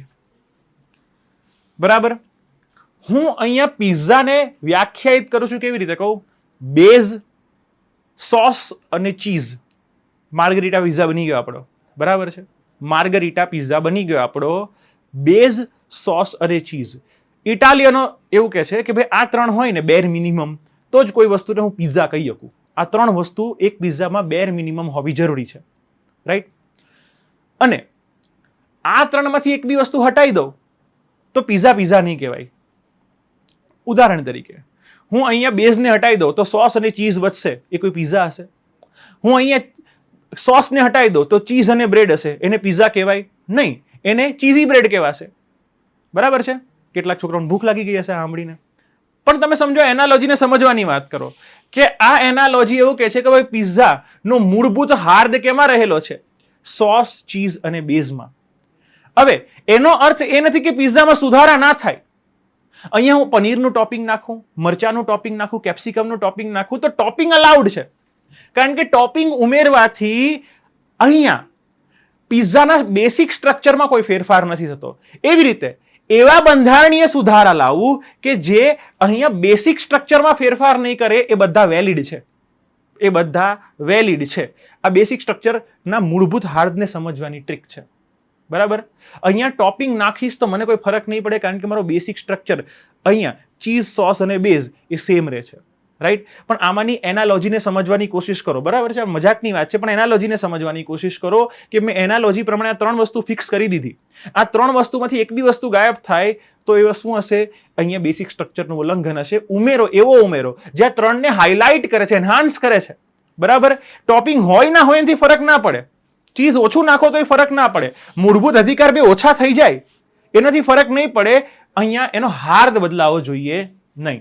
તો અહીંયા ન્યાયિક સમીક્ષા બંધારણનો હાર્દ છે એ જતું રહે, તો અહીંયા જ્યુડિશિયરીનો પાવર જ જતો રહે. સારા કાયદા, ખરાબ કાયદા, બરાબર છે, બંધારણીય અને ગેરબંધારણીય વસ્તુ વચ્ચેનો અંતર માપવાનો. તો પહેલી વસ્તુ તો અહીંયા હોય જ સંઘવાદ. ભાઈ કેનેડામાંથી આપણે ક્વાસી જ્યુડિશિયલ સિસ્ટમ લીધી છે, આ વસ્તુ આપણે યુએસએ માંથી લીધી, આ વસ્તુ આપણે કેનેડામાંથી લીધી. સંઘવાદ હોય જ નહીં તો કેન્દ્ર અને રાજ્યો વચ્ચેનું ક્યારનું અસ્તિત્વ મટી ગયું હોત. અત્યારે રાજ્યો અને કેન્દ્ર શાંતિથી ચૂપચાપ રહે છે, એનું કારણ છે સંઘવાદ. બરાબર છે. અહીંયા અનુસૂચિત 7 અસ્તિત્વ ધરાવે છે. શું છે? સંઘવાદ. ફાઇનાન્સ કમિશન અસ્તિત્વ ધરાવે છે. શું છે? સંઘવાદ. અહીંયા આંતરરાજ્ય પરિષદ અસ્તિત્વ ધરાવે છે. શું છે? સંઘવાદ. રાઈટ. આગળ બંધારણીય સુધારો, એવો સુધારો જેમાં રાજ્યનું રેટિફિકેશન જોઈએ, જીએસટી, રાઈટ, એ શું છે? સંઘવાદ. કાયદાનું શાસન, રૂલ ઓફ લો, બ્રિટન, એવી ડાઇસી. ભાઈ અનુચ્છેદ 14 કે છે, અનુચ્છેદ 14 કે છે કાયદા સમક્ષ સમાનતા, એ કાયદાના શાસનનો જ ભાગ કહેવાય. અનુચ્છેદ 14 જે કહે છે કાયદા સમક્ષ સમાનતા, એ કાયદાનો શાસનનો ભાગ કહેવાય, રૂલ ઓફ લો કહેવાય. અને તમે રૂલ ઓફ લો તો એક મૂળભૂત અંગ છે, રાઈટ, મૂળભૂત અંગ છે, તો એને દૂર ના કરી શકો. તો પહેલી 3 વસ્તુ સાચી છે, તમારો ઓપ્શન બી અને ડી નીકળી જાય. અહીંયા ચોથા નંબરની બાબત જુઓ, સંસદની સર્વોપરિતા. ભાઈ ભારતમાં કઈ સંસદની સર્વોપરિતા છે યાર? ભારતમાં તો સર્વોપરી છે બંધારણ, બંધારણની સર્વોપરિતા છે. કોન્સ્ટિટ્યુશનલ સુપ્રીમસી છે આપણે. ભાઈ સંસદની સર્વોપરિતા જોઈતી હોય તો તમે યુકે જાઓ, ભાઈ બ્રિટન જાઓ, આપણામાં નથી, આપણી પાસે નથી. કોન્સ્ટિટ્યુશનની સુપ્રીમસી આપણી પાસે છે, આપણી પાસે પાર્લામેન્ટરી સુપ્રીમસી નથી. તો આ વસ્તુ યાદ રાખજો, પાર્લામેન્ટરી સુપ્રીમસી એ કોઈ આપણું ફીચર નથી. બરાબર, આપણું ફીચર નથી, આપણા બેસિક સ્ટ્રક્ચરનું ફીચર નથી. તો ચોથું પણ નીકળી જશે. Answer is A. Right, simple as that. એના પછી ફરીથી નિવેદન 1 કે છે કે ભાઈ ન્યાયિક સમીક્ષા ભારતીય બંધારણના મૂળભૂત માળખાનો ભાગ છે. ભાઈ અહીંયા જ ભણ્યા, ભાઈ આગળમાં જ ભણ્યા, પણ હવે તમને કોન્સેપ્ટ પૂછે છે. ન્યાયિક સમીક્ષા સંદર્ભ પર બંધારણની સર્વોપરિતા સુનિશ્ચિત કરે છે. બરાબર, એકદમ વાત છે કે ભાઈ અહીંયા તમને આવડે તો આ આવડવાનો જ છે. અહીંયા તમને ખબર છે કે સંસદની સર્વોપરિતા નથી, બંધારણની સર્વોપરિતા છે.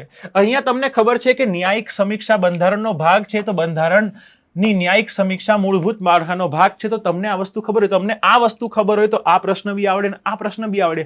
એક જ પ્રશ્ન છે, બંને ક્વેશ્ચન એક જ છે, એક કોન્સેપ્ટ શીખવાથી 2 માર્ક મળે. તો સીધું એ સાચું પડે. એના પછી ભારતની સર્વોચ્ચ અદાલત પાસે ન્યાયિક સમીક્ષાની સત્તા છે. કલમ બરાબર 13, 32, 226. સામૂહિક રીતે ભારતમાં ન્યાયિક સમીક્ષાને બંધારણીય આધાર બનાવે છે. હવે છે ને મને ફરીથી આ કોન્ટ્રાવર્શિયલ લાગે છે. આને હું જનરલ સેન્સમાં જોવા જાઉં, બરાબર છે, જનરલ સેન્સમાં જોવા જાઉં તો નિવેદન સાચું છે, કારણ પણ સાચું છે. પણ હું કઈ ખણખોદિયાગીરી કરવા જાઉં, અહીંયા છે ને એકદમ એક વસ્તુને જોવા જાઉં તો તમને ખબર છે કે 226 એ હાઈકોર્ટની વાત કરે છે અને અહીંયા એકલું સુપ્રીમ કોર્ટ લખેલું છે. બરાબર, જો હું વર્ડ બાય વર્ડ હું સ્પિરિટ પકડવા જાઉં તો ઓપ્શન એ આવશે. બરાબર છે, આ વસ્તુના આત્માને સમજવાની કોશિશ કરું તો ઓપ્શન એ આવશે. પણ હું અહીંયા લો ને વર્ડ બાય વર્ડ પકડવા જાઉં તો હું પછી FAQ ની રાહ જોઈશ, ફાઇનલ આન્સર કીની રાહ જોઈશ. કારણ કે અહીંયા 226 હાઈકોર્ટની વાત છે, સર્વોચ્ચ અદાલત પાસે ન્યાયિક સમીક્ષાનો પાવર છે એ 13 અને 32 થી આવે છે. રાઈટ, 13 અને 32 થી એક્સટ્રેક્ટ કરે છે, 226 થી અહીંયા સુપ્રીમ કોર્ટ કોઈ પાવર એક્સટ્રેક્ટ કરતી નથી, એ હાઈકોર્ટનો અધિકાર છે. તો આપણે ફાઇનલ આન્સર કીની આમાં રાહ જોઈશું. બટ બાય સ્પિરિટ જોવા જઈએ, બરાબર છે, આ વસ્તુને છે ને આપણે કન્સેપ્ટથી ખાલી સોલ્વ કરવા જઈએ તો ઓપ્શન એ સાચો બને છે. અહીંયા નીચેનામાંથી કયા કેસમાં સુપ્રીમ કોર્ટે ગોપનીયતાનો અધિકાર મૂળભૂત અધિકાર હોવાનું ઠેરવેલું છે? સિમ્પલ વાત છે, કેએસ પુટ્ટસ્વામી કેસ 2017. બરાબર. અનુચ્છેદ 21 હેઠળ ગૌરવપૂર્ણ જીવન જીવવાના અધિકાર હેઠળ રાઇટ ટુ પ્રાઇવસી ગોપનીયતાનો પણ અધિકાર આવેલો છે. એમસી મહેતા પર્યાવરણના રિલેટેડ કેસ છે. રાષ્ટ્રીય કાનૂની સેવા મંડળ વિરુદ્ધ ભારત સંઘ ટ્રાન્સજેન્ડર માન્યતા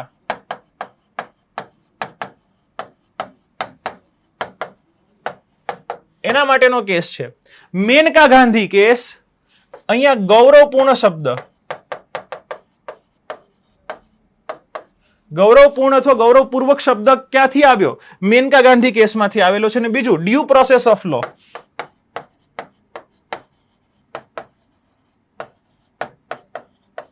જે આપણે યુએસએ માંથી લીધેલી છે, રાઈટ, એ મેનકા ગાંધી કેસમાં પહેલી વખત મેન્શન કરવામાં આવી, તેનો ઉપયોગ કરવામાં આવેલો હતો. તો અમને આરામથી જવાબ મળી જાય.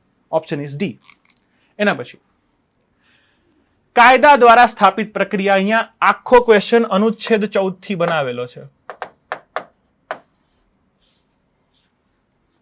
ના ના, આ નથી,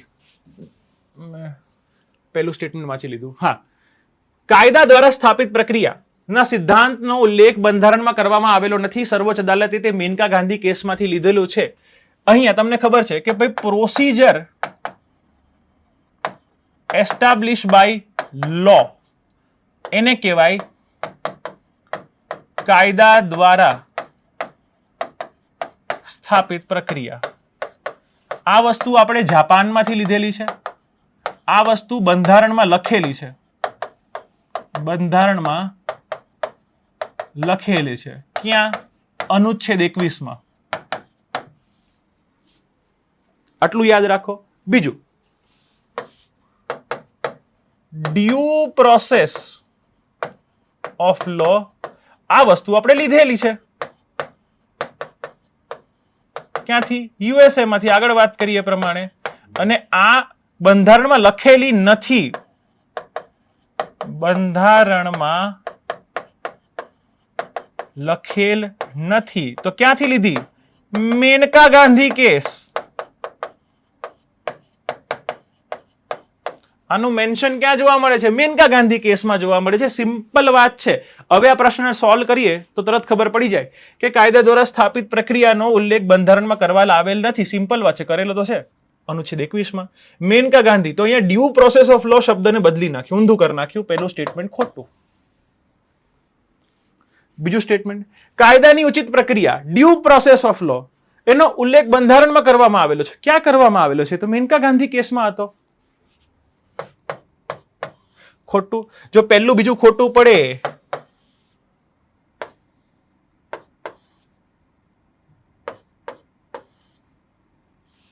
જવાબ આવી ગયો ડી. ત્રીજું, કાયદા દ્વારા સ્થાપિત પ્રક્રિયા સુનિશ્ચિત કરે છે કે કાયદો જેવો હોવો જોઈએ તેવો જ છે, ન્યાયી અને વ્યાજબી. જ્યારે યોગ્ય પ્રક્રિયા એ બાબત વિશે કાયદો કેવી રીતે બનાવવામાં આવે છે. બરાબર છે. અહીંયા કાયદા દ્વારા સ્થાપિત પ્રક્રિયા એ સુનિશ્ચિત કરે છે કે કાયદો જેવો હોવો જોઈએ તેવો જ છે, ન્યાયી અને વાજબી. ભાઈ વાજબી એ ડ્યુ પ્રોસેસ ઓફ લો જોવે. કોઈ પણ કાયદો પ્રોસિજર એસ્ટાબ્લિશ બાય લો શું કે છે? કાયદો જેવો છે એવો લાગુ કરી દો. અહીંયા કોઈ તમારે સર્કમસ્ટાન્સીસ પરિસ્થિતિ જોવાની નથી, રાઈટ. પણ ડ્યુ પ્રોસેસ ઓફ લો કે છે ભાઈ પરિસ્થિતિ તો જો, ગોળી અહીંયા મૃત્યુ માટે મારી છે, મેનસ્લોટર છે કે અહીંયા આત્મરક્ષણ છે. કોઈ પણ માન લો કે એક વ્યક્તિએ ગોળી ચલાવી છે. આ વ્યક્તિએ ચલાવવામાં આવેલી ગોળી મેનસ્લોટર એટલે અહીંયા માણસને મારવા માટે કરવામાં આવી કે આત્મરક્ષા માટે કરવામાં આવી, આ બંનેને ફરક છે. કાયદા દ્વારા સ્થાપિત પ્રક્રિયાને જોશે નહીં, એ આંધળો છે. ન્યાય કાનૂન અંધા હોતા है, પણ ડ્યુ પ્રોસેસ લો ઊંચું કરીને જોશે કે ભાઈ પરિસ્થિતિ જુઓ. અને પરિસ્થિતિ જોવાની વાત ડ્યુ પ્રોસેસ ઓફ લો ની છે, પ્રોસિજર એસ્ટાબ્લિશ બાય લો ની નથી. પ્રોસિજર એસ્ટાબ્લિશ બાય લો અહીંયા કાયદા સમક્ષ સમાનતા બરાબર છે રૂલ ઓફ લો સાથે વધારે સંગત છે. જ્યારે ડ્યુ પ્રોસેસ ઓફ લો જોવા જઈશું ને તો કાયદાના સમાન રક્ષણ એની સાથે વધારે મેળ ખાય છે. રાઈટ. આગળ ભારતીય ન્યાયતંત્ર વિશે નીચેના બાબતને ધ્યાનમાં લો કે સર્વોચ્ચ અદાલતના ન્યાયાધીશને હોદ્દા પરથી દૂર કરવા માટેની પ્રક્રિયાને બંધારણમાં ઉલ્લેખ કરવામાં આવેલો છે. બરાબર છે. સર્વોચ્ચ અદાલતના જજને જો હટાવવા હોય તો શું એનું મેન્શન બંધારણમાં કરવામાં આવેલું છે? રાઈટ. આ વસ્તુ બહુ જ સિમ્પલ છે પણ છોકરાઓએ છે ને અહીંયા લોચો મારેલો છે. રાઈટ. આ વસ્તુ જાણવી તમારા માટે એકદમ જરૂરી છે. તો આને જોઈએ. સિમ્પલ બાબત છે. સર્વોચ્ચ અદાલતના ન્યાયાધીશને હોદ્દા પરથી હટાવવા માટે તમે વાત કરો અનુચ્છેદ 124 સબ ક્લોઝ 4. બરાબર. એની અંદર કીધું છે કે ભાઈ ઇનકેપેસિટી કે મિસકોન્ડક્ટ એની હેઠળ તમે સુપ્રીમ કોર્ટના જજને એના પદ પરથી હટાવી શકો. બંધારણમાં ક્યાંય આની વ્યાખ્યા નથી લખી. ક્યાંય ઇનકેપેસિટી કે મિસકન્ડક્ટની વ્યાખ્યા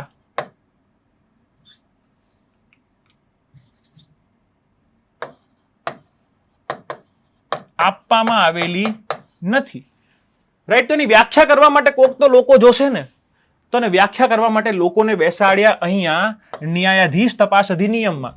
કારણ કે ન્યાયાધીશ તપાસ અધિનિયમ આ અધિનિયમ માટે શું છે કે તમે અનુચ્છેદ 124 સબક્લોઝ 5 વાંચશો તો લખેલું છે કે આની પ્રોસિજર નક્કી કરવા માટે સંસદે કાયદો બનાવી શકે અને સંસદે કાયદો બનાવ્યો આ. રાઈટ. તો બીજું સ્ટેટમેન્ટ 124 સબક્લોઝ 5 હેઠળ સાચું પડે છે. સર્વોચ્ચ અદાલતના ન્યાયાધીશને હોદ્દા પરથી દૂર કરવાની પ્રક્રિયા માટે કોલેજિયમ પદ્ધતિમાં જાણવામાં આવી છે. ખોટી વાત ભાઈ. કોલેજિયમ તો અહીંયા જજીસના અપોઇન્ટમેન્ટ ટ્રાન્સફર માટે છે. જજીસના અપોઇન્ટમેન્ટ જજીસના ટ્રાન્સફરની વાતો કરે છે કોલેજિયમ. કોલેજિયમને અહીંયા જજોને હટાવવા જોડે કોઈ લેવા દેવા નથી. ત્રીજું સ્ટેટમેન્ટ અહીંયા ખોટું થઈ જાય. બરાબર છે. Statement 1 and 2 is correct statement. અહીંયા આગળ વાત કરીએ. નીચે આપેલા નિવેદન અને કારણોને ધ્યાનમાં લો. નિવેદન 1. ભારતનું બંધારણ વિશ્વનું સૌથી લાંબુ બંધારણ બની ગયું છે. બીજું, મૂળભૂત અધિકારોનું પ્રકરણ અમેરિકાના બંધારણના મોડેલ પરથી લેવામાં આવેલું છે. હવે વસ્તુ સ્થિતિ એ છે કે બંને સ્ટેટમેન્ટ સાચા છે કે ભારતનું બંધારણ સૌથી લાંબુ બંધારણ છે. ભાઈ 22 ઉપર ભાગો 395 પ્લસ અહીંયા શું છે આપણે અનુચ્છેદો છે. તો yes, it is the lengthiest constitution in the world. But at the same time શું એ લેન્ધી મૂળભૂત અધિકારોના લીધે છે? તો ના, બહુ બધી એવી વસ્તુ છે જે લેન્ધી છે. ભારતે રાજ્યો વિશે પણ મેન્શન કરી દીધું છે. રાજ્યો માટે અલગ બંધારણ નથી. ભારતે કેન્દ્ર શાસનનું પણ મેન્શન કરેલું છે. ભારતે ડીપીએસપી, ભારતના બંધારણીય સુધારા, આ બધી જ વસ્તુ છે ને એક જ બંધારણની અંદર ટાઇટલી પેક કરવામાં આવેલી છે. એટલે એ લાંબુ હતું ને ઓલરેડી લાંબુ બનતું જાય છે. રાઈટ. તો બંને સ્ટેટમેન્ટ છે ને ઇન્ડિપેન્ડન્ટલી સાચા છે પણ કારણ નથી ભાઈ. તો અહીંયા મારા ખ્યાલથી આનો જવાબ બી આવવો જોઈએ. રાઈટ. અહીંયા મારા ખ્યાલથી, કારણ કે મૂળભૂત અધિકાર એ ઓનલી વન આસ્પેક્ટ છે. મૂળભૂત અધિકાર બંધારણને લાંબો કરવાનો એક આસ્પેક્ટ છે. કારણ કે અમેરિકામાં મૂળભૂત અધિકાર પહેલેથી નહોતા. અમેરિકામાં મૂળભૂત અધિકાર અમેન્ડમેન્ટથી જોડવામાં આવેલા છે. ભારતના બંધારણમાં પહેલેથી એક્ઝિસ્ટ કરતા હતા. તો આ વસ્તુ તમને ખબર હોવી જોઈએ. રાઈટ. તો અહીંયા એ હોઈ શકે અથવા બી પણ હોઈ શકે, પણ 99% બી જવાબ હોવો જોઈએ. બાકી તો FAK ની રાહ જોવો. રાઈટ. 99% બી જવાબ હોવો જોઈએ. આ વખતે છે ને જીપીએસસી આ જે પણ કરેલું છે, રાઈટ, એકમાં હજી થોડો સુધારો લાવવો પડે. મારો ખાલી સિમ્પલી એટલું કહેવું છે કે આમાં થોડો સુધારો લાવવો પડે. રીઝન બિંગ એ છે કે અહીંયા સ્ટેટમેન્ટમાં ક્લેરિટી હોવી જોઈએ. કારણ કે અહીંયા એક્ઝામિનર એ વસ્તુને બાય સ્પિરિટ જોવે છે કે બાય વર્ડ જોવે છે, એ વસ્તુ બહુ સમજવી છે. બંધારણ છે ને એ બહુ અઘરી વસ્તુ છે. બંધારણમાં સુપ્રીમ કોર્ટમાં એક બહુ જ સરસ મજાનું વાક્ય ફરે છે. બરાબર. બહુ જ સરસ મજાનું વાક્ય બોલવામાં આવે છે કે ભાઈ there is no synonym in the language of law. There is no synonym in the language of law. કાનૂનની ભાષામાં કોઈ સમાનાર્થી હોતો નથી. તો શું આનો અર્થ એ છે કે દરેક એક એક શબ્દનું મહત્વ છે, એક એક શબ્દનું કાનૂનમાં મહત્વ છે.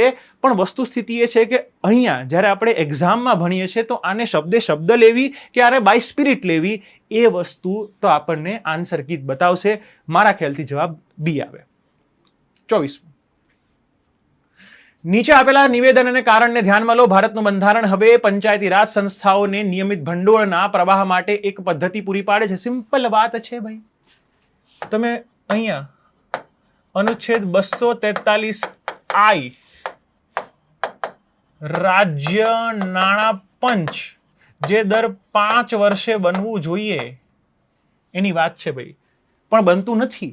બરાબર છે. એને જ સમજાવવા માટે સ્ટેટમેન્ટ 2 છે કે પંચાયતી રાજ સંસ્થાઓ ભંડોળની અછતને કારણે તેમની સોંપાયેલો ફરજ બજાવવામાં ઘણી અડચણોનો સામનો કરે છે. આ સ્ટેટમેન્ટ સાચું છે, આ સ્ટેટમેન્ટ પણ સાચું છે.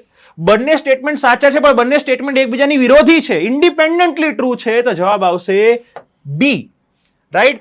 કારણ કે તેમની ફરજ બજાવવામાં તકલીફ થાય છે. ભાઈ કેન્દ્રમાં 16મું પંચ છે, 16th ફાઇનાન્સ કમિશન બેઠું છે, જ્યારે રાજ્યમાં છે ને હજી ખાલી ભારતમાં 4 બન્યા છે. 4th અત્યારે ગુજરાતમાં 4થું ફાઇનાન્સ કમિશન ચાલે છે. અહીંયા 16th ફાઇનાન્સ કમિશન ચોખ્ખું કહે છે કે ભાઈ દરે ફાઇનાન્સ કમિશન 14મો રિપોર્ટ વાંચશો, 15માનો રિપોર્ટ વાંચશો, 16માનો રિપોર્ટ વાંચશો, તમને જાણવા મળશે એ કઈને મરી ગઈ છે કે ભાઈ રાજ્ય તમે આ બધા રાજ્યો છે એ ભેગા મળીને તમે કામ કરો. તમે અહીંયા દરેક પોતાના રાજ્યની આ શું કહેવાય લોકલ ગવર્નમેન્ટ બોડીઝ છે એના વિકાસ માટે અહીંયા finance commission, state finance commission બનાવો. દરેક 16માના રિપોર્ટમાં પણ હમણાં વાત કરવામાં આવેલી છે. કોન્ટ્રાવર્શિયલ ક્વેશ્ચન પણ ફેક્ચ્યુઅલ ક્વેશ્ચન. લોકસભા ચૂંટણીના સંચાલન પર થયેલા ખર્ચ કોણ ભોગવે છે? લોકસભાની ચૂંટણી થાય તો એના પર ખર્ચ થાય એ કોણ ભોગવે? પાર્ટી ખર્ચ નહીં, રેલી કાઢવાનો ખર્ચ નહીં, પણ અહીંયા શિક્ષકોને બેસાડવાના હોય પોલ બૂથ પર. રાઈટ. અહીંયા ઈવીએમ મશીન ચલાવવાનું હોય, અહીંયા સરકારી તિજોરી પર જે ખર્ચ આવે ઈવીએમ મશીન ચલાવવાનો, એ જગ્યા રાખી હોય ત્યાં લાઇટ બિલ ભરવાનો, ત્યાં અધિકારી બેઠા હોય એમના પગાર ભથ્થાનો, જે એક્સ્ટ્રા શિક્ષકોને ભથ્થું આપવાનું હોય એનો એ તમામ ખર્ચ આવે. તો લોકસભાની ચૂંટણીમાં તમામ ખર્ચ કેન્દ્ર સરકાર લે છે. બરાબર છે, કેન્દ્ર સરકાર લેતી હોય છે. તો આ ફેક્ચ્યુઅલ પ્રશ્ન છે, સિમ્પલ એઝ ધેટ. એના પછી પાછો બેસિક સ્ટ્રક્ચરનો કેસ આવ્યો. કેશવાનંદ ભારતી કેસમાં સુપ્રીમ કોર્ટે રજૂ કરેલા મૂળભૂત માળખાના સિદ્ધાંતમાંથી કયા સાથે સંબંધ ધરાવે છે? આ ક્વેશ્ચન બહુ જ ઈઝી હતો, છોકરાઓએ આમાં લોચા મારેલા છે. આ કેસ હતો સંસદ વર્સિસ ન્યાયતંત્ર. પણ એ વખતે સંસદ ડોમિનેટ કરતી હતી કારોબારી દ્વારા. કેમ? કારણ કે કારોબારી પાસે પૂર્ણ બહુમતી હતી. એટલે તમે જ્યારે પણ આ બેસિક સ્ટ્રક્ચરની વાત કરશો તો તમને ઇન્દિરા ગાંધી સરકાર આવશે.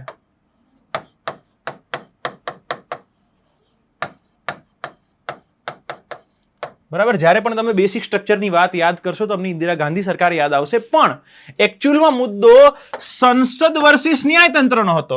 પણ સંસદમાં કારોબારીનું ડોમિનન્સ હતું એટલે તમારા માઇન્ડમાં ઊંધું બેસી જાય છે અને છોકરા ટીક કરી આવે છે. જ્યાં પણ તમને કારોબારી દેખાય એ વસ્તુ ખોટી. આ કેસને કારોબારી જોડે કોઈ લેવા દેવા જ નહોતા. તો 1 અને 4 ઉડાડી દઉં. સોરી, તો જવાબ આવશે 2 ને 3. બંધારણમાં સુધારો કરવાની સંસદની સત્તા, જેમાં આ સુધારો 24મા નંબરનો કોન્સ્ટિટ્યુશનલ અમેન્ડમેન્ટ અહીંયા વેલિડ રાખવામાં આવ્યો હતો. બંધારણની સર્વોપરિતા, કોન્સ્ટિટ્યુશનલ સુપ્રીમસી ઓવર પાર્લામેન્ટરી સુપ્રીમસી. બરાબર. બેમાંથી કઈ વસ્તુ સત્ય છે? તો અહીંયા પાર્લામેન્ટની સુપ્રીમસીને હટાવીને, બરાબર, જે પાર્લામેન્ટ પ્રૂવ કરવા માંગતું હતું રિયાલિટીમાં છે નહીં.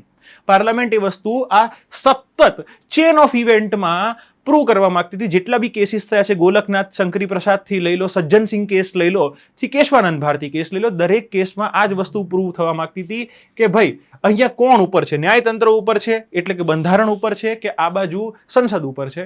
સંસદનું અહીંયા નેતૃત્વ હતું એ સમયે ઇન્દિરા ગાંધી સરકારના હાથમાં. તમને એવું લાગશે કે કારોબારી સરકાર, પણ સરકારનો અહીંયા કોઈ રોલ નહોતો. એટલે રોલ હતો પણ સરકારને અહીંયા ડાયરેક્ટલી કોઈ લેવા દેવા નહોતા. મુદ્દો હતો સંસદની સત્તા અને ન્યાયતંત્રની સત્તા વચ્ચે. અને ન્યાયતંત્રની સત્તાની પણ બાબત નહોતી. ન્યાયતંત્ર જસ્ટ અહીંયા કોન્સ્ટિટ્યુશનલ ગાર્ડિયન તરીકે કોન્સ્ટિટ્યુશનની સુપ્રીમસી પ્રૂવ કરવા માંગતી હતી, જેથી અહીંયા આપણને option B is the right answer. એના પછી બંધારણના અનુચ્છેદ 53 મુજબ સંઘની કારોબારીના સત્તા કોણ હોય છે? સિમ્પલ ભાઈ, રાષ્ટ્રપતિ. કે તમામ કારોબારી કામો રાષ્ટ્રપતિના નામે થશે. બરાબર, તમામ કારોબારીના કામો કોના નામે થશે? રાષ્ટ્રપતિના નામે થશે. આ તમે અનુચ્છેદ વાંચશો ત્યાં જ તમને પહેલી લાઈનમાં ખબર પડી જશે. તો સંઘની કારોબારીની સત્તા કોના હાથમાં હોય છે? બરાબર, 53 હેઠળ આ હટાડી દઉં તો વડાપ્રધાન હશે. બરાબર, આ હટાડી દઉં તો વડાપ્રધાન હશે, પણ આ 53 લાવી દઉં તો શું થઈ જશે? રાષ્ટ્રપતિ. ઓકે, આગળ. નીચેનામાંથી કયું ભારતમાં સંઘવાદને શ્રેષ્ઠ રીતે સમજાવે છે? સંઘવાદ એટલે શું? બરાબર, તમને એક સ્ટોરી કહું તો તમને આરામથી ખબર પડશે. તમને બધાને ખબર છે કે જ્યારે અમેરિકા 18મી સદીમાં આઝાદ થયું ત્યારે અમેરિકા દેશ અસ્તિત્વમાં જ નહોતો ધરાવતો. અમેરિકા 50 અલગ અલગ ફ્રેગમેન્ટેડ, બરાબર છે, એ છૂટા છવાયા પ્રોવિન્સમાં એક્ઝિસ્ટ કરતું હતું. બરાબર છે, કંટકી લઈ લો, અહીંયા તમે ઓહાયો લઈ લો, ન્યુયોર્ક લઈ લો, વોશિંગ્ટન લઈ લો, અહીંયા કનેક્ટિકટ લઈ લો, ફ્લોરિડા લઈ લો, કેલિફોર્નિયા લઈ લો. આ બધા છૂટે છૂટા 50 હતા.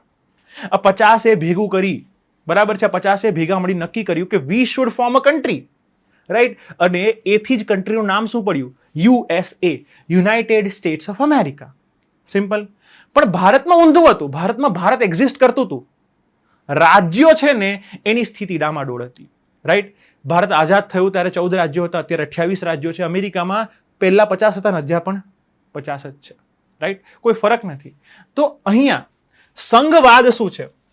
સંઘવાદ છે કેન્દ્ર અને રાજ્યો વચ્ચેનો સંબંધ છે. કેન્દ્ર અને રાજ્યો વચ્ચેનો સંબંધ છે. કેન્દ્ર રાજ્ય વચ્ચેનું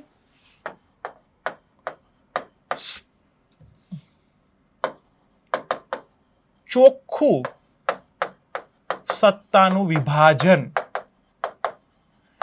તો અહીંયા છે ને દરેક ઓપ્શન સાચો છે કે એ ઓપ્શન સિવાય કાર્ય કરતા થતા નાણાકીય સાધનો માટે રાજ્યોની કેન્દ્ર પર નિર્ભરતા, ઓકે, પાર્શિયલી ટ્રુ, થોડો થોડો. રાષ્ટ્રના વિકાસ માટે બધા રાજ્યો વચ્ચે સહકાર, કોઓપરેટિવ ફેડરલિઝમ, પાર્શિયલી ટ્રુ. સંઘવાદ સ્થાપિત કરવા માટે સંઘ અને રાજ્યો વચ્ચેનો કરાર, બરાબર છે, પાર્શિયલી ટ્રુ. એક્ઝેક્ટ બેસે છે સી, સંઘ અને રાજ્યો વચ્ચે સત્તાનું વિતરણ. બરાબર છે. અહીંયા સત્તાનું ચોખ્ખું વિતરણને સંઘવાદ કહેવાય, પણ આપણે તો અર્ધ સમવાય છે. આપણું અમેરિકન મોડેલ થોડું છે, આપણે તો કેનેડિયન મોડેલ છે. આ કેનેડિયન મોડેલ હોવાને કારણે આપણે ત્યાં સમવર્તી યાદી અસ્તિત્વ ધરાવે છે. આપણે ત્યાં બંધારણનો મેન્શન નથી એ યાદી પણ, બરાબર છે, અવશિષ્ટ યાદી, બરાબર, એનું પણ મેન્શન, બરાબર, બંધારણમાં નથી લખેલી પણ આ માની લેવામાં આવે છે. એવો કોઈ પણ મુદ્દો જે આ ત્રણમાંથી એક પણ યાદીમાં મેન્શન કરવામાં ના આવેલો હોય એ ઓટોમેટિક અવશિષ્ટ યાદીમાં જતી રહેશે, જેના પર સત્તા કોની હશે? કેન્દ્રની હશે. એવો કોઈ પણ મુદ્દો જે ન તો રાજ્ય યાદી, ન તો કેન્દ્ર યાદી, ન તો સમવર્તી યાદીમાં હોય એ ક્યાં હોય?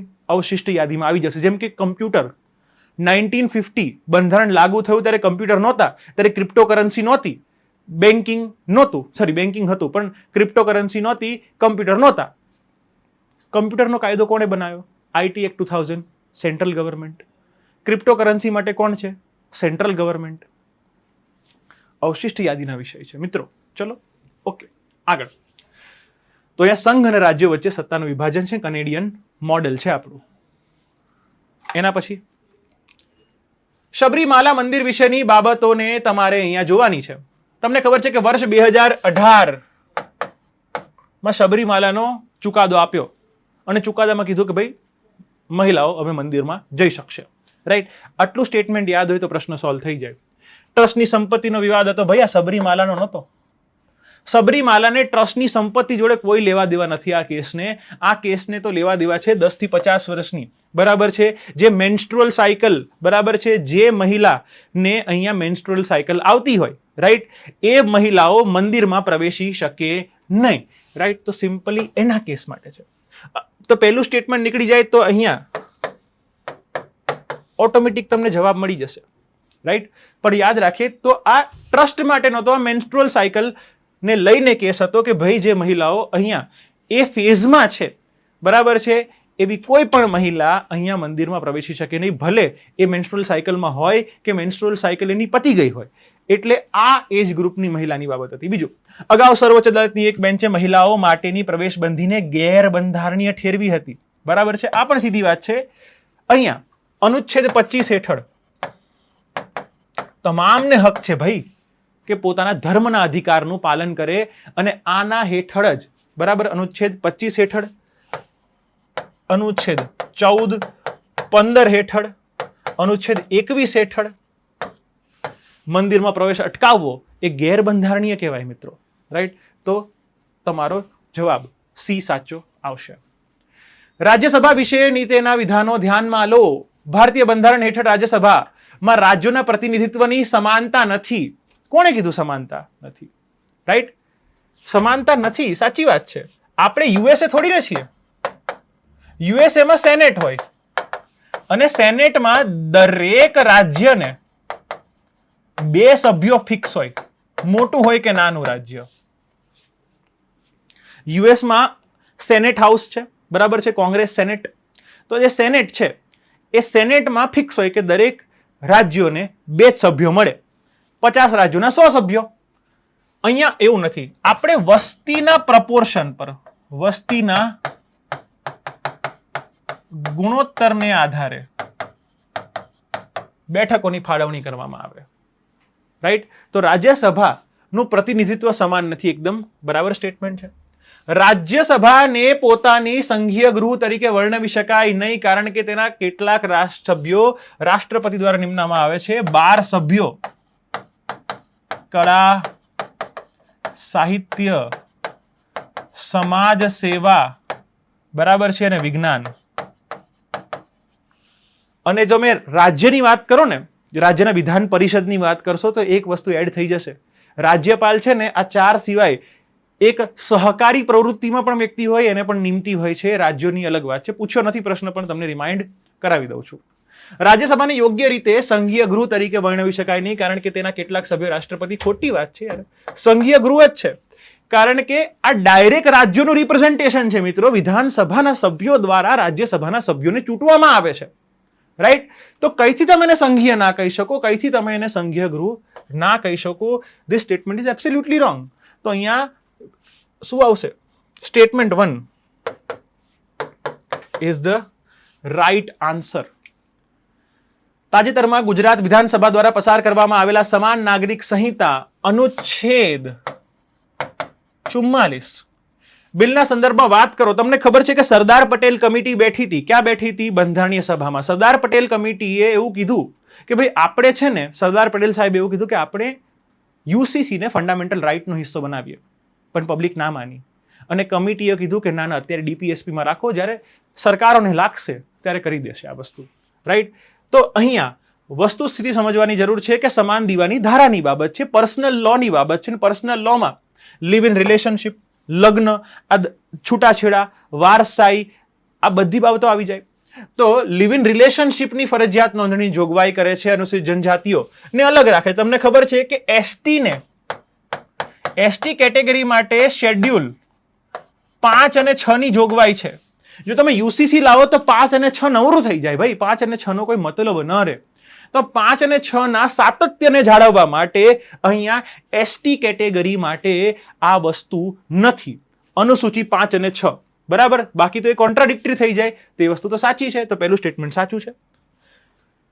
યુસીસી પર્સનલ લો છે, પણ યુસીસી કોઈ અહીંયા ટ્રાન્સજેન્ડર કે એલજીબીટીક્યુ કમ્યુનિટી માટે અત્યારે કોઈ વાત કરતો નથી.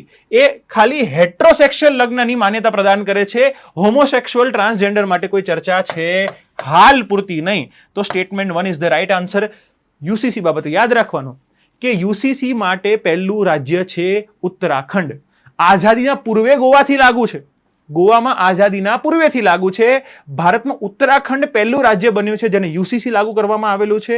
ગુજરાત બીજું બનેલું છે ને બંને માટે કમિટી સેમ છે.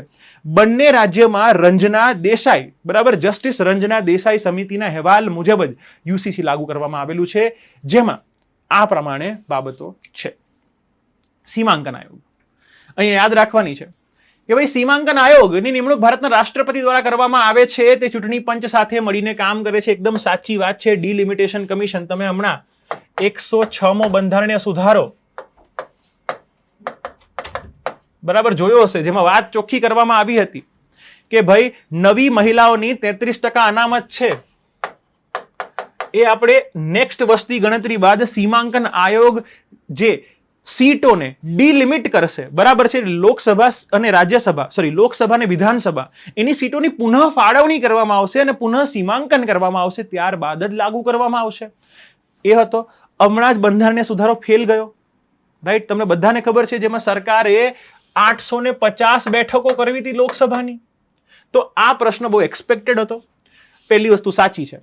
અહીંયા સીમાંકન આયોગના અધ્યક્ષ કોણ હોય છે? રિટાયર્ડ સુપ્રીમ કોર્ટના જજ હોય છે અને એ ચૂંટણી પંચ સાથે મળીને કામ કરે છે. બીજું, સીમાંકન આયોગ દ્વારા નક્કી કરવામાં આવેલી બેઠકોની સીમાને કોઈ પણ અદાલતમાં પડકારી શકાય નહીં. એકદમ સાચી બાબત છે. કોઈ પડકારી શકાય નહીં, કારણ કે આ ફ્રી અને ફેર ઇલેક્શન વચ્ચે હિન્ડ્રન્સ ઊભું કરી શકે છે. એની પછી અત્યાર સુધી ભારતમાં 4 વખત સીમાંકન આયોગની રચના કરવામાં આવી છે, રાઈટ. 52, 63, 73 અને 2002. 52માં કરી હતી, એમાં વસ્તીને ફ્રીઝ કરી 76 સુધી. 76માં, બરાબર, 73માં બન્યું, એમાં વસ્તીને ફ્રીઝ કરી 2000 સુધી, અને 2001માં બન્યું, એમાં વસ્તીને ફ્રીઝ કરી 2026 સુધી. એટલે ત્રીજા સ્ટેટમેન્ટથી તમને ખબર હોય કે 25 વર્ષ માટે બેઠકોને ફ્રીઝ કરવામાં આવી છે. તો તમને ચોથું સ્ટેટમેન્ટ પણ ખબર પડી જાય કે અહીંયા 2026 સુધી સ્થગિત કરવામાં આવી હતી. 2027ની વસ્તી ગણતરી પછી સરકાર ઈચ્છતી હતી કે 2011ની વસ્તી ગણતરી મુજબ સીમાંકન કરવામાં આવે. તો તમારો 4 સ્ટેટમેન્ટ અહીંયા સાચા પડી જાય છે. એના પછી માહિતીનો અધિકાર અને તેની મર્યાદાઓના સંદર્ભમાં વાત કરીએ. આરટીઆઈ હેઠળ માહિતી મેળવવી, એના માટે અરજદારે માહિતી માંગવાનું કારણ જણાવવું ફરજિયાત છે. ભાઈ કોઈ કારણ જણાવવું ફરજિયાત નથી. ભાઈ તમારો દેશ છે, શું કામ તમારે કારણ જણાવવું છે? ભાઈ તમે માહિતી કોઈ પણ અકારણે પણ માંગી શકો છો, તમારી મરજી. બીજું, જો માહિતી વ્યક્તિના જીવન અને સ્વતંત્રતા સાથે સંબંધિત હોય તો 48 કલાકમાં પૂરી પાડવી પડે. એકદમ સાચી વાત છે. આરટીઆઈ એક્ટ 2005 હેઠળ સાચી વાત છે. દેશના સાર્વભૌમત્વ, આ ખાલી પહેલું સ્ટેટમેન્ટ કાઢી નાખું ને, મને જવાબ મળી ગયો. પ્રશ્ન પોલિટીના વખતે 2, 4, 5 ને બાદ કરતા બધા ઈઝી જ હતા મિત્રો. એના પછી દેશમાં સાર્વભૌમત્વ, અખંડિતતા અને વ્યૂહાત્મક હિતોને અસર કરતી માહિતીનો ઇનકાર કરે છે official secrecy act. Official secrecy act હેઠળ, આ અધિનિયમ હેઠળ સરકાર માહિતી આપવાનો મના કરી દો. તમને એવું ના કે રોના કેટલા એક્ટિવ પર્સનલ પાકિસ્તાનમાં છે, કેટલા હમજા પાકિસ્તાનમાં ભારતની સેવા કરે છે, રાઈટ. આવું સરકાર તમને માહિતી આપે નહીં, રાઈટ. તો આ વસ્તુ સમજવાની જરૂર છે. તો અહીંયા એકતા અને અખંડિતતા માટેની બાબત હોય તો સરકાર મના કરી શકે. એના પછી ભારતના મુખ્ય માહિતી કમિશનરની નિમણૂક વડાપ્રધાનના નેતૃત્વવાળી સમિતિની ભલામણ દ્વારા રાષ્ટ્રપતિ કરે છે. એકદમ સાચી વાત છે. ચીફ ઇન્ફોર્મેશન કમિશનરની નિમણૂક કરવા માટે એક સમિતિ બને છે, જેમાં વડાપ્રધાન, લોકસભાના વિરોધ પક્ષના નેતા અને વડાપ્રધાન દ્વારા નિમાયેલા એક કેન્દ્રીય મંત્રી હોય છે. ભાઈ કેબિનેટ મંત્રી કક્ષાના મંત્રી હોય છે અને 3 દ્વારા CIC ની નિમણૂક કરવામાં આવે છે અને 3 દ્વારા ભલામણ કરવામાં આવે છે અને રાષ્ટ્રપતિ તેમણે નિમણૂક કરે છે, રાઈટ. આ સિમ્પલ બાબત છે. એના પછી ભારતમાં સીવીસી કેન્દ્રીય તકેદારી આયોગની ભૂમિકા અને ભ્રષ્ટાચાર વિરોધી માળખા અંગેને ચર્ચાને તમારે લેવાની છે. કેન્દ્રીય તકેદારી આયોગની સ્થાપના સંથાનમ સમિતિ, બરાબર છે, 1963 માં સમિતિ બની હતી, એના પછી કરવામાં આવી હતી. સરકાર એટલો ભ્રષ્ટાચારને અવોઇડ કરતી હતી કે છેક આ વસ્તુની સ્થાપના 2002 માં થઈ, બરાબર છે. સીવીસી એક્ટ પછી બહુ જ લેટ આવ્યો, તો સીવીસી એક સ્ટેટ્યુટરી વૈધાનિક સંસ્થા બની જાય છે.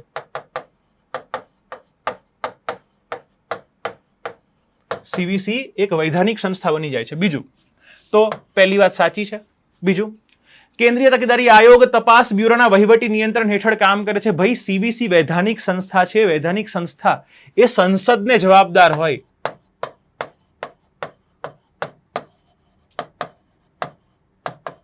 એ સીધી ઇન્ડિપેન્ડન્ટ કામ કરતી હોય. ઉલટાનો સીવીસી કે પ્રમાણે સીબીઆઈ એ કામ કરવું પડે તો એ કોઈ સીબીઆઈ હેઠળની સંસ્થા નથી. તો સેકન્ડ સ્ટેટમેન્ટ અહીંયા રોંગ થઈ જાય છે મિત્રો. અને તો તમે આ કરશો તો જ તમને અહીંયા મોસ્ટલી જવાબ મળી જશે. જો પણ ત્રીજું સ્ટેટમેન્ટ છતાંય જોઈ લઈએ આપણે કે કેન્દ્રીય તકેદારી આયોગના અધ્યક્ષ સભ્યોની નિવૃત્તિ પછી કેન્દ્ર કે રાજ્ય સરકારમાં કોઈ હોદ્દો ધારણ કરી શકે નહીં, કારણ કે અહીંયા ઇન્ટિગ્રિટીનો સવાલ છે. અહીંયા ઇન્ટિગ્રિટીનો સવાલ છે કારણ કે આ લોકો પાસે એવી ઇન્ફોર્મેશન્સ હોય છે કે જે અહીંયા ઘણી બધી વસ્તુને મેનિપ્યુલેટ કરી શકે.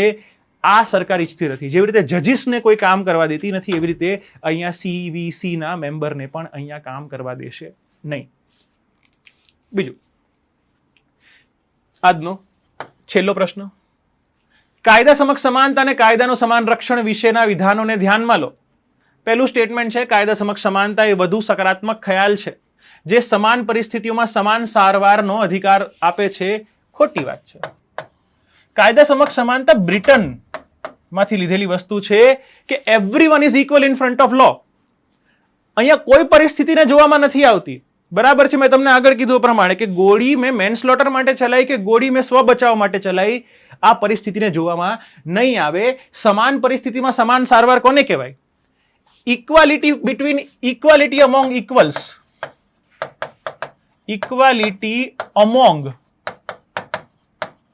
ઇક્વલ્સ નો સિદ્ધાંત શું કહે છે? હું તમારી રેસ યુસેન બોલ્ટ જોડે કરું તો મને રેસ પહેલા જ ખબર છે કે તમે હારવાના છો. હું તમારી રેસ યુસેન બોલ્ટ જોડે કરું, રેસ પહેલા જ ખબર છે કે તમે હારવાનો છો. આને ઇક્વાલિટી ના કહેવાય. ઇક્વાલિટી અમોંગ ઇક્વલ્સ હોય. અહીંયા કોન્સ્ટેબલની પરીક્ષામાં 5 કિલોમીટર છોકરાઓએ ભાગવાનું છે, 1.6 કિલોમીટર તમને ખબર છે છોકરીઓએ ભાગવાનું છે. છોકરીઓ અને છોકરીઓ ઇક્વાલિટી અમોંગ ઇક્વલ્સ, છોકરીઓ વચ્ચે છોકરીઓ ભાગશે, છોકરાઓ સાથે છોકરાઓ ભાગશે. અહીંયા બંનેને ભગાડવાથી કોઈ ઇક્વાલિટી સાબિત નહીં થાય. આ ખોટું છે. કાયદાનું સમાન રક્ષણ એ કંઈક અંશે નકારાત્મક છે. ભાઈ આ નકારાત્મક છે. કાયદા સમક્ષ સમાનતા એ નેગેટિવ છે, જ્યારે કાયદાનું સમાન રક્ષણ તો યુએસએ ની બાબત છે. ભાઈ આ વસ્તુ નકારાત્મક નથી, સકારાત્મક છે. કારણ કે આની અંદર પરિસ્થિતિ નો ખ્યાલ રાખવામાં આવે છે. પરિસ્થિતિમાં જન્મ આવે, સંપ્રદાય આવે, બહુ બધા કારણો આવે, વિશેષાધિકાર આવે, બહુ બધી વસ્તુ આવી શકે. વિશેષાધિકારની ગેરહાજરી છે ને એ કાયદા સમક્ષ સમાનતાની બાબત છે. આ સિદ્ધાંત રૂલ ઓફ લો એવી ડાઇસી ના સિદ્ધાંત પરથી છે. ભાઈ બરાબર, આ આખી બાબત અનુચ્છેદ 14 ની છે, જેમાં કાયદા સમક્ષ સમાનતા એવી ડાઇસી છે. એને જે રૂલ ઓફ લો નો સિદ્ધાંત આપ્યો એને અનુસરે છે કે ભાઈ there should be no special treatment. એ અહીંયા વડાપ્રધાન હોય કે કોઈ સામાન્ય વ્યક્તિ, બંનેને સેમ જ કોર્ટમાં ટ્રીટ કરવામાં આવશે. રાઈટ, બંનેને સુપ્રીમ કોર્ટમાં જવું પડે કેસ લડવા માટે જો એમના સમક્ષ કેસ થાય તો અહીંયા બંને સ્ટેટમેન્ટ ખોટા પડી જાય. Answer is D. રાઈટ, તો આ આપણા હમણાં રવિવારે જે જીપીએસસી ની પરીક્ષા લેવાય એની પોલિટીનું ડિટેલ્ડ સોલ્યુશન હતું મિત્રો. હોપ તમને આમાં ખબર પડી હશે. તોય તમારો કોઈ ડાઉટ હોય મિત્રો તો તમે મને નીચે કમેન્ટ સેક્શનમાં જણાવી શકો છો. અહીંયા આપણે આવા જ અન્ય સબ્જેક્ટના સોલ્યુશન સાથે આવીશું. ત્યાં સુધી તમામ વિદ્યાર્થી મિત્રોને જય હિન્દ.